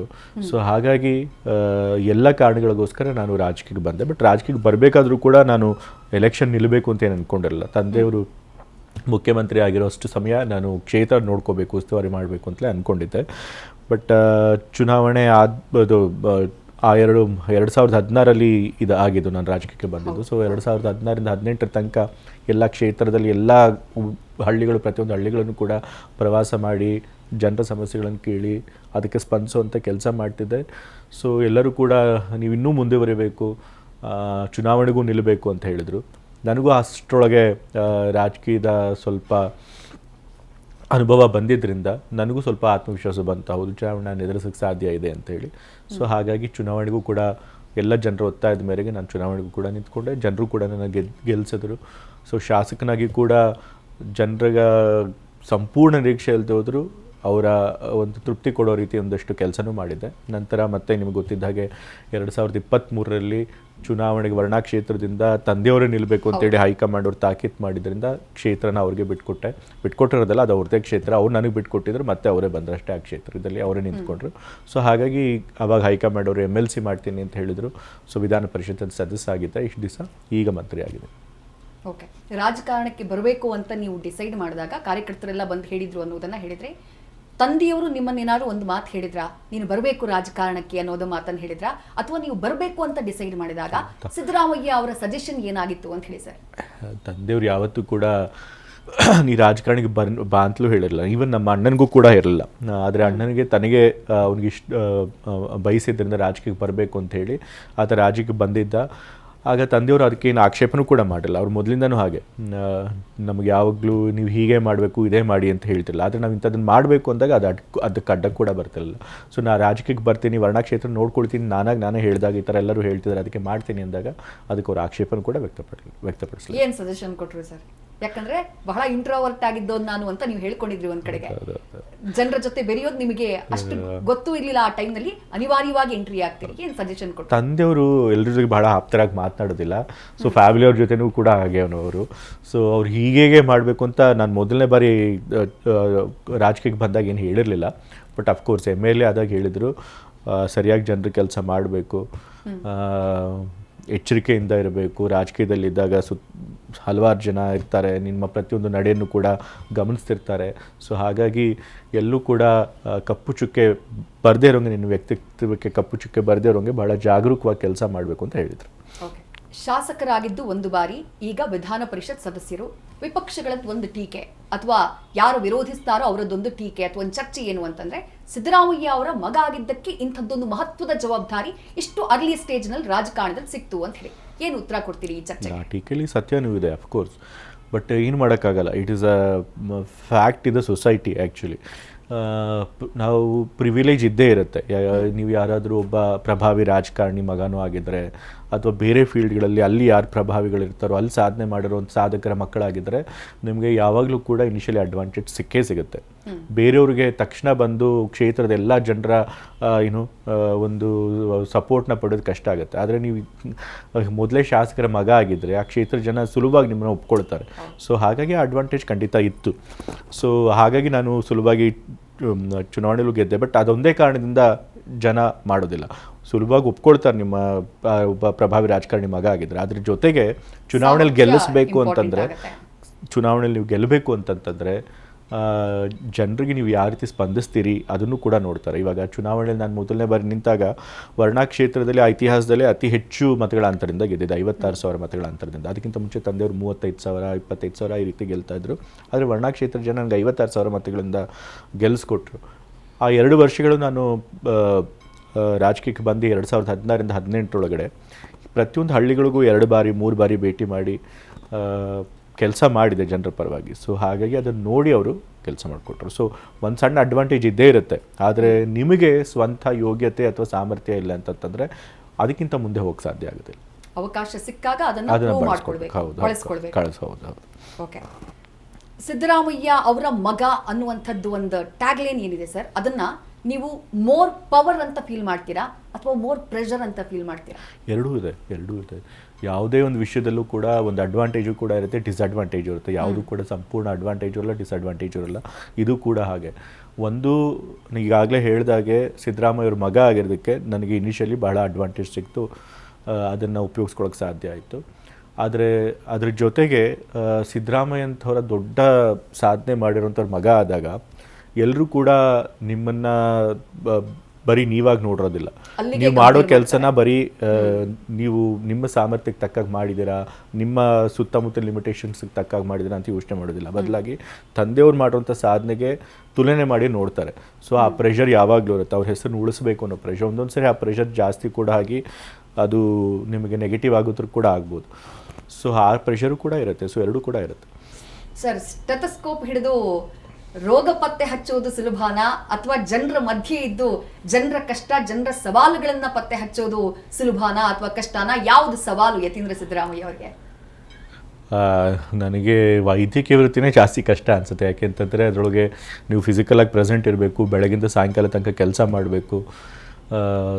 ಸೊ ಫಿಸಿಕಲಿ ಅದು ಸ್ವಲ್ಪ ಕಷ್ಟ ಅನಿಸುತ್ತೆ, ಡಿಮ್ಯಾಂಡಿಂಗ್ ಅನಿಸುತ್ತೆ.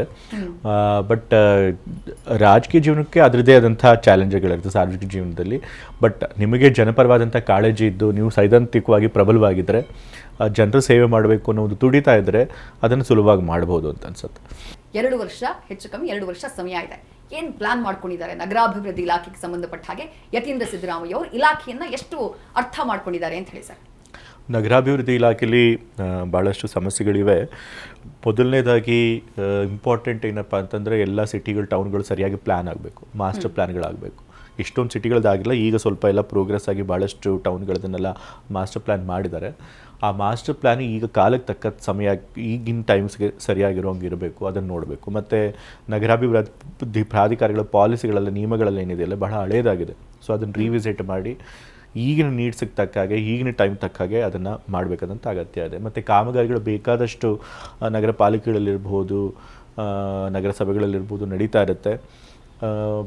ಮುಖ್ಯವಾಗಿ ಎಲ್ಲ ಮೂಲಭೂತ ಸೌಕರ್ಯಗಳ ಕಾಮಗಾರಿಗಳೇ ಇರ್ತವೆ ಇವೆಲ್ಲ. ಕುಡಿಯೋ ನೀರಿನ ಸೌಲಭ್ಯ, ಒಳಚರಂಡಿ ಅಂಥದ್ದು, ಉದ್ಯಾನವನಗಳನ್ನು ಮಾಡುವಂಥದ್ದು, ಕೆರೆ ಅಭಿವೃದ್ಧಿ ಮಾಡೋದು, ಇಂಥದ್ದೇ ಇರುತ್ತೆ ಹೆಚ್ಚಾಗಿ. ಬಟ್ ಈ ಕಾಮಗಾರಿಗಳೆಲ್ಲ ಸ್ವಲ್ಪ ಮಂದಗತಿಯಲ್ಲಿ ನಡೀತಾ ಇದೆ. ಸೊ ಅದನ್ನು ಅಧಿಕಾರಿಗಳಿಗೆ ಎಚ್ಚರಿಸಿ ಮತ್ತು ಆ ಕೆಲಸ ಮಾಡೋಂಥ ಕಾಂಟ್ರಾಕ್ಟರ್ಗಳಿಗೂ ಕೂಡ ಸ್ವಲ್ಪ ಬಿಸಿ ಮುಟ್ಟಿಸಿ ಆ ಕಾಮಗಾರಿಗಳು ಬೇಗ ನಡೆಯುವಂಗೆ ಮಾಡಬೇಕು, ಅದೂ ಇದೆ. ಮತ್ತು ಅಫ್ಕೋರ್ಸ್ ಆಡಳಿತದಲ್ಲೂ ಕೂಡ ನಾವು ಸ್ವಲ್ಪ ಚುರುಕನ್ನು ತರಬೇಕಾಗತ್ತೆ. ಎಷ್ಟೊಂದು ನಾಗರಿಕ ಸೌಲಭ್ಯಗಳನ್ನು ಕೊಡುವಂಥ ಕೆಲಸಗಳಿರ್ತವೆ. ಇವಾಗ ಬಿಲ್ಡಿಂಗ್ ಪ್ಲ್ಯಾನ್ ಅಪ್ರೂವಲ್ ಮಾಡೋದಂತ ಇರುತ್ತೆ, ಅದೆಲ್ಲ ಈಗ ಸ್ವಲ್ಪ ಲೇಟಾಗಿ ಆಗ್ತಿದೆ ಅಂತ ಹೇಳ್ತಾ ಇದ್ದಾರೆ. ಅಧಿಕಾರಿಗಳು ಕೆಲವು ಕಾರಣಗಳಿಂದ ಮಾಡ್ತಿರ್ತಾರೆ, ಅದನ್ನು ಪಾಪ ಜನನ ಅಲಿಸುವಂಥ ಕೆಲಸ ಮಾಡ್ತಿರ್ತಾರೆ. ಅದಾಗದೇ ಇರೋಂಗೆ ತಡಿಬೇಕಾಗಿರುವಂಥ ಕೆಲಸ ಇದೆ. ಸೊ ಆಡಳಿತನ ಬಿಗಿ ಮಾಡುವಂಥ ಕೆಲಸ ಇರುತ್ತೆ, ಅದನ್ನು ಮಾಡಬೇಕು. ನಗರಾಭಿವೃದ್ಧಿ ಪ್ರಾಧಿಕಾರಿಗಳು ಸರಿಯಾಗಿ ಮೀಟಿಂಗ್ ಮಾಡಲ್ಲ ಅಂತ ಹೇಳ್ತಾರೆ. ಮೊನ್ನೆ ನೋಡ್ತಾ ಇದ್ದೆ, ಹೋದ ವರ್ಷ ಹಲವಾರು ನಗರಾಭಿವೃದ್ಧಿ ಪ್ರಾಧಿಕಾರಿಗಳು ವರ್ಷಕ್ಕೆ 2-3 ಸಲ ಮೀಟಿಂಗ್ ಮಾಡಿವೆ, ಮ್ಯಾಕ್ಸಿಮಮ್ 6 ಮೀಟಿಂಗ್ ಮಾಡಿವೆ. ಆದರೆ ಪ್ರತಿ ತಿಂಗಳು ಕೂಡ ಮೀಟಿಂಗ್ ಮಾಡಬೇಕು. ಬಟ್ ಆ ಮೀಟಿಂಗ್ ಮಾಡದೇ ಇದ್ದಾಗ ಪಾಪ ಇಷ್ಟೊಂದು ಪ್ರಪೋಸಲ್ಸ್ ಅಪ್ರೂವಲ್ ಆಗೋದಿಲ್ಲ. ಅದರಿಂದ ಎಷ್ಟೊಂದು ಜನಕ್ಕೆ ವಿಳಂಬ ಆಗಿ ಅವರು ನಷ್ಟನೂ ಅನುಭವಿಸ್ತಾರೆ. ಸೊ ಇದನ್ನೆಲ್ಲ ಸರಿ ಮಾಡಬೇಕಾಗಿದೆ. ಸೊ ಸಮಗ್ರವಾಗಿ ಅದನ್ನು ತಿಳ್ಕೊಂಡು ಒಂದೊಂದಾಗಿ ಅದನ್ನು ಸರಿ ಮಾಡಬೇಕಾಗಿದೆ. ನಗರಾಭಿವೃದ್ಧಿ ಇಲಾಖೆಯ ವಿರುದ್ಧ ಗುತ್ತಿಗೆದಾರರ ಆಕ್ರೋಶ ಈ ಹಿಂದಿನ ಸರ್ಕಾರ ಇದ್ದಾಗಲೂ ಇತ್ತು, ಈಗಿನ ಸರ್ಕಾರ ಇದ್ದಾಗಲೂ ಇದೆ. ಇದನ್ನ ಯಾವ ರೀತಿ ಅಟೆಂಡ್ ಮಾಡಬೇಕು ಅಂತ ಹೇಳಿ ಯತೀಂದ್ರ ಸಿದ್ದರಾಮಯ್ಯ ಅವರು ಅಂದ್ಕೊಂಡಿದ್ದಾರೆ? ಏನು ಪರಿಹಾರ ಸೂತ್ರ ಕಂಡುಕೊಂಡಿದ್ದಾರೆ ಅಂತ? ಯಾರು ಕಾಂಟ್ರಾಕ್ಟರ್ಸ್ ಇದುವರೆಗೂ ಬಂದು ನನ್ನ ಮೀಟ್ ಮಾಡಿ ನಮಗೆ ಈ ಥರ ಸಮಸ್ಯೆಗಳಿಂದ ಇದುವರೆಗೂ ನನಗೆ ಹೇಳಿಲ್ಲ. ಬಟ್ ಖಂಡಿತ ಕಾಂಟ್ರಾಕ್ಟರ್ಸ್ಗಳಿಗೆ ಅವ್ರು ಮಾಡಿರುವಂಥ ಕೆಲಸಕ್ಕೆ ಸರಿಯಾದ ಟೈಮಲ್ಲಿ ಬಿಲ್ ಕೊಡಬೇಕು. ಅದಾದರೆ ಅವ್ರು ಸಂತೋಷವಾಗಿರ್ತಾರೆ. ಸೊ ಅದನ್ನು ನೋಡಿ ಮಾಡಬೇಕು ಅದನ್ನು. ಓಕೆ, ನಿಮ್ಮ ಸರ್ಕಾರದ ಕ್ಯಾಪ್ಟನ್, ಈಗಿನ ಕ್ಯಾಪ್ಟನ್ ಬಗ್ಗೆ ಮಾತನಾಡೋಣ ಸರ್. DK ಶಿವಕುಮಾರ್ ಅವರ ನೇತೃತ್ವ ಅಥವಾ ಅವರ ನಾಯಕತ್ವ ಯಾವ ರೀತಿ ನೋಡ್ತೀರಿ ಯತೀಂದ್ರ ಸಿದ್ದರಾಮಯ್ಯ ಅವರು? ಕಳೆದ ಬಾರಿ ನಾನು ಶಾಸಕನಾಗಿದ್ದಾಗ DK ಶಿವಕುಮಾರ್ ಅವರು ನಮ್ಮ ಪಕ್ಷದ ಅಧ್ಯಕ್ಷರಾಗಿದ್ದರು, KPCC ಅಧ್ಯಕ್ಷರಾಗಿದ್ದರು. ಸೊ ಹಾಗಾಗಿ ಅವರು ಯಾವ ರೀತಿ ಕೆಲಸ ಮಾಡ್ತಾರೆ ಅನ್ನೋದನ್ನು ನೋಡಿದ್ದೀನಿ. ಅವರು ಕಳೆದ ಬಾರಿ ಅಧ್ಯಕ್ಷರಾಗಿದ್ದಾಗ, ನಾವು ಶಾಸಕರಾಗಿದ್ದಾಗ ನಮ್ಗೆ ಯಾರಿಗೂ ಕೂಡ 5 ವರ್ಷಗಳು ಕೂಡ ಸುಮ್ಮನೆ ಕೂತ್ಕೊಳ್ಳೋಕೆ ಬಿಟ್ಟಿರಲಿಲ್ಲ. ಕೋವಿಡ್ ಸಮಯದಲ್ಲೂ ಕೂಡ ಕೂತ್ಕೊಳ್ಳೋಕೆ ಬರಲ್ಲ, ಬೇಕಾದಷ್ಟು ಕಾರ್ಯಕ್ರಮಗಳನ್ನು ಮಾಡ್ತಾಯಿದ್ರು. ಮೇಕೆದಾಟು ಕಾರ್ಯಕ್ರಮ ಇರ್ಬೋದು, ಕಾಂಗ್ರೆಸ್ ನಡೆ ಮನೆ ಮನೆ ಕಡೆಗೆ ಇರ್ಬೋದು, ನಮ್ಮ ಗ್ಯಾರಂಟಿ ಸ್ಕೀಮ್ಗಳನ್ನು ತಲುಪಿಸುವಂಥದ್ದು ಇರ್ಬೋದು, ಸೊ ಈ ರೀತಿಯೆಲ್ಲ ಬೇಕಷ್ಟು ಪ್ರತಿ ವರ್ಷಕ್ಕೂ ಒಂದೊಂದು ಕಾರ್ಯಕ್ರಮಗಳನ್ನು ಕೊಡ್ತೀವಿ. ಕೋವಿಡ್ ಟೈಮಲ್ಲೂ ಕೂಡ ನಾವು ಎಲ್ಲರೂ ಕೂಡ ಫುಡ್ ಕಿಟ್ಗಳನ್ನು ಕೊಡಬೇಕು, ಜನರ ಸಮಸ್ಯೆಗಳನ್ನು ಸ್ಪಂದಿಸಬೇಕು ಅಂತೇಳಿ ಮನೇಲಿ ಕೂತ್ಕೊಳ್ಳೋಕ್ಕೆ ಬಿಡ್ತಿರಲಿಲ್ಲ. ಸೊ ಹಾಗಾಗಿ ಅವರೊಬ್ಬರ ಒಳ್ಳೆ ಕೆಲಸಗಾರರು, ಮತ್ತು ಮಿನಿಸ್ಟ್ರಾಗಿ ಕೂಡ ಅವ್ರಿಗೆ ಭಾಳಷ್ಟು ಅನುಭವ ಇದೆ, ಒಳ್ಳೆ ಆಡಳಿತಗಾರರು ಕೂಡ ಆಗಿದ್ದಾರೆ. ಜೊತೆಗೆ ಸಂಘಟನೆಯಲ್ಲೂ ನಾನು ಈಗಾಗಲೇ ಹೇಳಿದಾಗೆ ಭಾಳಷ್ಟು ಚೆನ್ನಾಗಿ ಸಂಘಟನೆ ಮಾಡ್ತಾರೆ. ಸೊ ಹಾಗಾಗಿ ಅವರು ಕೂಡ ಒಬ್ಬರು ಸಾಮರ್ಥ್ಯ ಇರುವಂಥ ನಾಯಕರು. ಅವರು ಈಗ ಮುಖ್ಯಮಂತ್ರಿಯಾಗಿ ಒಳ್ಳೆ ಕೆಲಸ ಮಾಡ್ತಾರೆ ಅನ್ನೋ ನಂಬಿಕೆ ಇದೆ. ಸೊ ಅವರ ಒಂದು ನೇತೃತ್ವದಲ್ಲಿ ನಮ್ಮ ಸರ್ಕಾರ ಒಳ್ಳೆ ಕೆಲಸ ಮಾಡುತ್ತೆ ಅನ್ನೋ ಒಂದು ವಿಶ್ವಾಸ ಕೂಡ ಇದೆ. ಆಡಳಿತದ ಶೈಲಿ sir, if in case Yatindra Siddaramaiah ಅವರಿಗೆ ಅದನ್ನು ಕಂಪೇರ್ ಮಾಡಿ ಅಂತ ಹೇಳಿದ್ರೆ, ಸಿದ್ದರಾಮಯ್ಯ ಅವರ ಆಡಳಿತದ ಶೈಲಿಗೂ ಡಿ ಕೆ ಶಿವಕುಮಾರ್ ಅವರ ಆಡಳಿತ ಶೈಲಿಗೂ ಏನು ವ್ಯತ್ಯಾಸವನ್ನು ಕಂಡುಕೊಂಡಿದ್ದೀರಿ ನೀವು? ಏನಾದರೂ ವ್ಯತ್ಯಾಸಗಳಿದೆಯಾ? ಈಗ ತಾನೇ ಈಗಿನ್ನೂ ನಮ್ಮ ಸರ್ಕಾರ ಬಂದು ಡಿ ಕೆ ಶಿವಕುಮಾರ್ ಮುಖ್ಯಮಂತ್ರಿಗಳಾಗಿದ್ದಾರೆ. ಸೊ ಅಷ್ಟು ವ್ಯತ್ಯಾಸಗಳು ಇನ್ನೂ ನನಗೆ ಗೊತ್ತಾಗಿಲ್ಲ. ಬಟ್ ಆದರೆ ಈಗ ಕೆಲವು ಕ್ಯಾಬಿನೆಟ್ ಮೀಟಿಂಗ್ಗಳನ್ನು 2 ಕ್ಯಾಬಿನೆಟ್ ಮೀಟಿಂಗ್ಗಳನ್ನು ಅಟೆಂಡ್ ಮಾಡಿದ್ದೀನಿ. ಅದ್ರಲ್ಲಿ ನೋಡಿದಾಗ ಅವರಿಗೆ ಹೆಚ್ಚಾಗಿ ಈ ಬಾರಿ ಯುವಜನತೆಗೆ ಏನಾದರೂ ಮಾಡಬೇಕು ಅನ್ನೋ ಒಂದು ಉದ್ದೇಶ ಸ್ಪಷ್ಟವಾಗಿ ಕಾಣಿಸ್ತಾ ಇದೆ. ಯುವಕರು ನಮ್ಮ ದೇಶದ ಭವಿಷ್ಯನ ಕಟ್ಟುವಂಥವ್ರು. ಸೊ ಹಾಗಾಗಿ ಅವರ ಸಮಸ್ಯೆಗಳನ್ನು ನಾವು ಸ್ಪಂದಿಸಬೇಕು ಅಂತ ಹೇಳಿ ಈಗಾಗಲೇ ನಿಮ್ಗೆ ಗೊತ್ತಿರೋ ಹಾಗೆ ಎಲ್ಲ ಏನು ಸರ್ಕಾರಿ ಕೆಲಸಗಳು ಖಾಲಿ ಇತ್ತು ಅದನ್ನು ತುಂಬಬೇಕು ಅಂತ ಹೇಳಿದರೆ, ಅಫ್ಕೋರ್ಸ್ ನಮ್ಮ ಸರ್ಕಾರದಲ್ಲೂ ಕೂಡ ತುಂಬಬೇಕು ಅಂತಿದ್ರು. ಒಳ ಮೀಸಲಾತಿ ಆ ವಿಚಾರವಾಗೆಲ್ಲ ಹಾಗೆ ಸ್ವಲ್ಪ ಡಿಲೇ ಆಯಿತು. ಬಟ್ ಈಗ ಅದನ್ನು ಒಂದು ಹಂತಕ್ಕೆ ತಂದಿದ್ದೀವಿ. ಸೊ ಅದು ಕೂಡ ಪ್ರಕ್ರಿಯೆ ಶುರು ಆಗುತ್ತೆ. ಮತ್ತು ಭಾರತ್ ಜೋಡೋ ಯುವ ಸಂಘಗಳನ್ನು ಮಾಡಬೇಕು ಅಂತ ಹೇಳಿ ಯುವಕರಿಗೆ ಗ್ರಾಮ ಮಟ್ಟದಲ್ಲೇ ಅವ್ರಿಗೆ ಅವರ ಒಂದು ಟ್ಯಾಲೆಂಟನ್ನು ಪತ್ತೆ ಹಚ್ಚಿ ಅವರು ಎಲ್ಲ ಕ್ಷೇತ್ರಗಳಲ್ಲೂ ಕೂಡ ತೊಡ್ಕೊಳ್ಳೋ ಹಂಗೆ ಮಾಡಬೇಕು ಅನ್ನೋ ಒಂದು ಉದ್ದೇಶ ಕೂಡ ಇಟ್ಕೊಂಡಿದ್ದಾರೆ. ಮತ್ತು ಅವ್ರಿಗೆ ಹೆಚ್ಚಾಗಿ ನಗರ ಮತ್ತು ಇಂಡಸ್ಟ್ರೀಸ್ ಇದ್ರ ಬಗ್ಗೆನೂ ಕೂಡ ಹೆಚ್ಚು ಒಲವಿದೆ.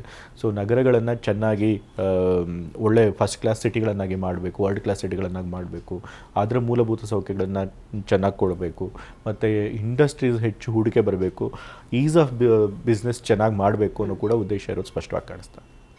ಡಿ ಕೆ ಶಿವಕುಮಾರ್ ಅವರು ಹಾಗೆ ಯತೀಂದ್ರ ಸಿದ್ದರಾಮಯ್ಯ ಅವರ ರ್ಯಾಪೋ ಹೇಗಿದೆ ಅಂತ ಹೇಳಿ ಸರ್. ಈ ಪ್ರಶ್ನೆ ಯಾಕೆ ಅಂತಂದ್ರೆ, ಈ ನಾಯಕತ್ವ ಬದಲಾವಣೆಗೆ ಸಂಬಂಧಪಟ್ಟ ಹಾಗೆ ಚರ್ಚೆಗಳಾಗ್ತಾ ಇದ್ದಂತಹ ಸಂದರ್ಭದಲ್ಲಿ ಒಂದು ಸಲ ನೀವು ಕೊಟ್ಟಂತಹ ಸ್ಟೇಟ್ಮೆಂಟ್ಗೆ ಸಂಬಂಧಪಟ್ಟ ಹಾಗೆ ಡಿ ಕೆ ಶಿವಕುಮಾರ್ ಆಪ್ತ ಬಳಗದಲ್ಲಿ ಗುರುತಿಸಿಕೊಂಡಂಥವರು ಕೊಟ್ಟಂತಹ ಹೇಳಿಕೆಗಳಿಗೆ ಅವರಿಗೆ ನೋಟಿಸ್ ಕೊಡಲಾಗತ್ತೆ. ಡಿ ಕೆ ಶಿವಕುಮಾರ್ ಅವ್ರನ್ನ ಕೇಳಲಾಗತ್ತೆ, ಯತೀಂದ್ರ ಸಿದ್ದರಾಮಯ್ಯ ಅವರಿಗೆ ನೀವು ಯಾಕೆ ನೋಟಿಸ್ ಕೊಟ್ಟಿಲ್ಲ ಅಂತ ಹೇಳಿ. ಅದನ್ನ ಸಿದ್ದರಾಮಯ್ಯ ಅವ್ರಿಗೆ ಕೇಳಿ ಅಂತ ಅಂದಿರ್ತಾರೆ. ಅದು ಒಂದ್ ರೀತಿ ಅಷ್ಟು ರ್ಯಾಪೋ ಇಲ್ವೇನೋ ಅನ್ನುವಂಥ ಒಂದು ಪಿಕ್ಚರ್ನ ಜನರ ಮುಂದೆ ಈಗಾಗಲೇ ಹೇಳಿದಾಗೆ ಡಿ ಕೆ ಶಿವಕುಮಾರ್ KPCC ಅಧ್ಯಕ್ಷರಾಗಿದ್ದಾಗ ನಾನು ಶಾಸಕನ ಕೆಲಸ ಮಾಡಿದ್ದೀನಿ. ಸೊ ಅವ್ರ ಜೊತೆ ನನಗೆ ಅವಾಗ ಉತ್ತಮವಾದಂಥ ರಿಲೇಷನ್ನೇ ಇತ್ತು. ಅವ್ರು ಯಾವಾಗಲೂ ಕೂಡ ನನಗೆ ಪ್ರೋತ್ಸಾಹ ಕೊಡುವಂಥ ಕೆಲಸ ಮಾಡ್ಕೊಂಡು ಬಂದಿದ್ದಾರೆ. ಯಾವಾಗ ಅವ್ರನ್ನ ಮೀಟ್ ಮಾಡಿದ್ರು ಕೂಡ ನೀನು ಒಳ್ಳೆ ರಾಜಕಾರಣಿಯಾಗಿ ಬೆಳಿಬೇಕಪ್ಪ, ತಂದೆ ರೀತಿ ಆಗಬೇಕಪ್ಪ ಅಂತೆಲ್ಲ ಹೇಳ್ತಿರ್ತಾರೆ. ಸೊ ಹಾಗಾಗಿ ಅವ್ರು ಯಾವಾಗಲೂ ಕೂಡ ಪ್ರೋತ್ಸಾಹವಾಗಿ ಮಾತನಾಡಿದ್ದಾರೆ. ನಾವು ನೇರವಾಗಿ ಭೇಟಿ ಮಾಡಿದಾಗಲೂ ಕೂಡ ಭಾಳ ಸೌಹಾರ್ದತೆಯಿಂದಲೇ ಮಾತನಾಡಿದ್ದಾರೆ. ಅಫ್ಕೋರ್ಸ್ ಆ ಸ್ಟೇಟ್ಮೆಂಟ್ಗಳು ಕೊಟ್ಟಾಗ ಅದಕ್ಕೆ ಏನು ಉತ್ತರ ಕೊಡಬೇಕು ಕೊಟ್ಟಿರ್ತಾರೆ ಅಷ್ಟೇ. ಓಕೆ, ಸತೀಶ್ ಜಾರಕಿಹೊಳಿ ಅವರ ವಿಚಾರಕ್ಕೆ ಬರ್ತೀನಿ ಸರ್. ಇದೊಂದು ತುಂಬ ಚರ್ಚೆಯಾಯಿತು. ಈ ಸಚಿವ ಸಂಪುಟ ಸ್ಥಾನ ಹಂಚಿಕೆಯ ಟೈಮ್ನಲ್ಲಿ KPCC ಅಧ್ಯಕ್ಷ ಸ್ಥಾನದ ಆಯ್ಕೆ ಸಂದರ್ಭದಲ್ಲಿ ತುಂಬಾ ಚರ್ಚೆಯಾಯಿತು. ಸಿದ್ದರಾಮಯ್ಯ ಹಾಗೆ ಸತೀಶ್ ಜಾರಕಿಹೊಳಿ ಅವರ ಮಧ್ಯೆ ಏನೋ ಮುನಿಸಾಗ್ಬಿಟ್ಟಿದೆ, ಏನೋ ದೂರ ಆಗ್ಬಿಟ್ಟಿದ್ದಾರೆ ಅಂತ ಹೇಳಿ. ನಿಜಾನಾ? ಹಂಗೇನಾದ್ರೂ ಆಗಿದೆಯಾ? ಆ ಥರದ್ದೇನೂ ಆಗಿರಲಿಲ್ಲ. ಸತೀಶ್ ಜಾರಕಿಹೊಳಿ ಅವ್ರ ಹೆಸರು ಕೂಡ KPCC ಅಧ್ಯಕ್ಷ ಸ್ಥಾನಕ್ಕೆ ಬಂದಿತ್ತು ಹೆಸರು. ಆಗಲೂ ಕೂಡ ತಂದೆಯವರು ಅವ್ರ ಹೆಸರಿಗೆ ಜಾರಕಿಹೊಳಿ ಸರ್ ಅವ್ರದ್ದರೆ ಅದಕ್ಕೆ ಅವ್ರದ್ದೇನೂ ಆಕ್ಷೇಪ ಇಲ್ಲ ಅಂತಲೇ ಹೇಳಿದರು. ಬಟ್ ಜಾರಕಿಹೊಳಿ ಸರ್ ಅವರು ಮಂತ್ರಿ ಸ್ಥಾನನೂ ಬೇಕು ಅಂತ ಕೇಳಿದಾಗ ಪಕ್ಷ ಒಂದು ವ್ಯಕ್ತಿಗೆ ಒಂದೇ ಸ್ಥಾನ ಕೊಡೋದು ಅಂತ ಹೇಳಿ ಅಧ್ಯಕ್ಷರಾದವರು ಗೌರ್ಮೆಂಟಲ್ಲಿ ಪಾಠ ಆಗಿರಬಾರ್ದು ಅಂತ ಹೇಳಿದ್ಮೇಲೆ ಅವರು ಮಂತ್ರಿ ಸ್ಥಾನನೇ ಆಯ್ಕೆ ಮಾಡಿಕೊಂಡ್ರು. ಹಾಗಾಗಿ ಹರಿಪ್ರಸಾದ್ ಅವರು ಅಧ್ಯಕ್ಷರಾದರು. ಸೊ ಅದಕ್ಕೂ ಕೂಡ ತಂದೆಯವ್ರ ಸಮ್ಮತಿ ಇತ್ತು. ಸೊ ಅವ್ರು ಯಾವತ್ತೂ ಕೂಡ ಜಾರಕಿಹೊಳಿ ಅವ್ರ ಜೊತೆ ಯಾವುದೇ ವೈಮನಸ್ಸು ಇಟ್ಕೊಂಡಿರಲಿಲ್ಲ. ಅಂದ್ರೆ ಅವರಿಬ್ಬರ ಮಧ್ಯೆ ಯಾವುದೇ ರೀತಿಯಾದಂತಹ ಮುನಿಸು ಇಬ್ಬರೂ ಕೂಡ ಒಂದೇ ಸಿದ್ಧಾಂತ ಇಟ್ಕೊಂಡಿರೋರು, ಇಬ್ಬರೂ ಕೂಡ ಅಹಿಂದ ವರ್ಗಗಳನ್ನು ಬಲಪಡಿಸಬೇಕು ಅಂತೇಳಿ ಅಂದ್ಕೊಂಡಿರೋರು. ಸೊ ಇಬ್ಬರದು ಒಂದೇ ಉದ್ದೇಶ ಆಗಿರೋದ್ರಿಂದ ಅಂಥ ಯಾವುದೇ ವೈಮನಸ್ಸು ಅವ್ರ ಮಧ್ಯೆ ಇರಲಿಲ್ಲ. ಕಳೆದ ನವೆಂಬರ್ ತಿಂಗಳು ಅಂತ ಅನ್ಸುತ್ತೆ ನೀವು ಕೊಟ್ಟಂತಹ ಒಂದು ಸ್ಟೇಟ್ಮೆಂಟ್, ಉತ್ತರಾಧಿಕಾರಿಯ ಮಾತು, ಅದು ಅಹಿಂದ ನಾಯಕತ್ವಕ್ಕೆ ಸಂಬಂಧಪಟ್ಟ ಹಾಗೆ ಸತೀಶ್ ಜಾರಕಿಹೊಳಿ ಅವರ ಹೆಸರನ್ನ ನೀವು ಉಲ್ಲೇಖ ಮಾಡ್ತೀರಿ. ದೊಡ್ಡ ಮಟ್ಟದ ಸಂಚಲನ ಕ್ರಿಯೇಟ್ ಆಗ್ಬಿಡುತ್ತೆ. ಇವತ್ತಿಗೂ ಯತೀಂದ್ರ ಸಿದ್ದರಾಮಯ್ಯ ಅವರು ಅಹಿಂದ ನಾಯಕತ್ವಕ್ಕೆ ಸಂಬಂಧಪಟ್ಟ ಹಾಗೆ ಅಥವಾ ಅಹಿಂದ ಉತ್ತರಾಧಿಕಾರಿತ್ವಕ್ಕೆ ಸಂಬಂಧಪಟ್ಟ ಹಾಗೆ ಆ ಮಾತಿಗೆ ಬದ್ಧರಾಗಿದ್ದಾರೆ ಸರ್? ಅಫ್ಕೋರ್ಸ್ ನಾನು ಏನು ಹೇಳಿದ್ದು ಅವತ್ತು ಅವ್ರದ್ದೇ ಒಂದು ಕಾರ್ಯಕ್ರಮಕ್ಕೆ ಹೋಗಿದ್ದೆ. ನಾನು ಮತ್ತು ಜಾರಕಿಹೊಳಿ ಸರ್ ಇಬ್ಬರು ಕೂಡ ಅದೇ ಕಾರ್ಯಕ್ರಮದಲ್ಲಿದ್ವಿ. ಸೊ ನಾನು ಹೇಳಿದ್ದೆ ಅಹಿಂದ ಚಳುವಳಿಗೆ ಯಾರದ ಬಗ್ಗೆ ಬದ್ಧತೆ ಇರುತ್ತೆ ಅಂಥವರು ಸೈದ್ಧಾಂತಿಕವಾದಂಥ ನಾಯಕತ್ವ ವಹಿಸ್ಕೋಬೇಕು ಅಂತ ಹೇಳಿ. ಜಾರಕಿಹೊಳಿ ಅವರು ಈಗಾಗಲೇ ನಾನು ಹೇಳಿದಾಗೆ ಅವರು ಅಹಿಂದ ಚಳುವಳಿಯಲ್ಲಿ ಭಾಗವಾಗಿದ್ದಂಥವ್ರು, ಸಾಮಾಜಿಕ ನಂಬಿಕೆ ಇಟ್ಕೊಂಡಿರೋರು, ಬದ್ಧತೆ ಇರುವಂಥವ್ರು. ಸೊ ಅವರ ನಾಯಕತ್ವ ವಹಿಸ್ಕೊಂಡ್ರೆ ಖಂಡಿತ ನಾವೆಲ್ಲ ಅವ್ರಿಗೆ ಬೆಂಬಲನ ಕೊಡ್ತೀವಿ. ಮತ್ತು ಚಳುವಳಿ ಯಾವಾಗಲೂ ಕೂಡ ಒಬ್ಬ ವ್ಯಕ್ತಿಗಿಂತ ದೊಡ್ಡದಾಗಿರುವಂಥದ್ದು.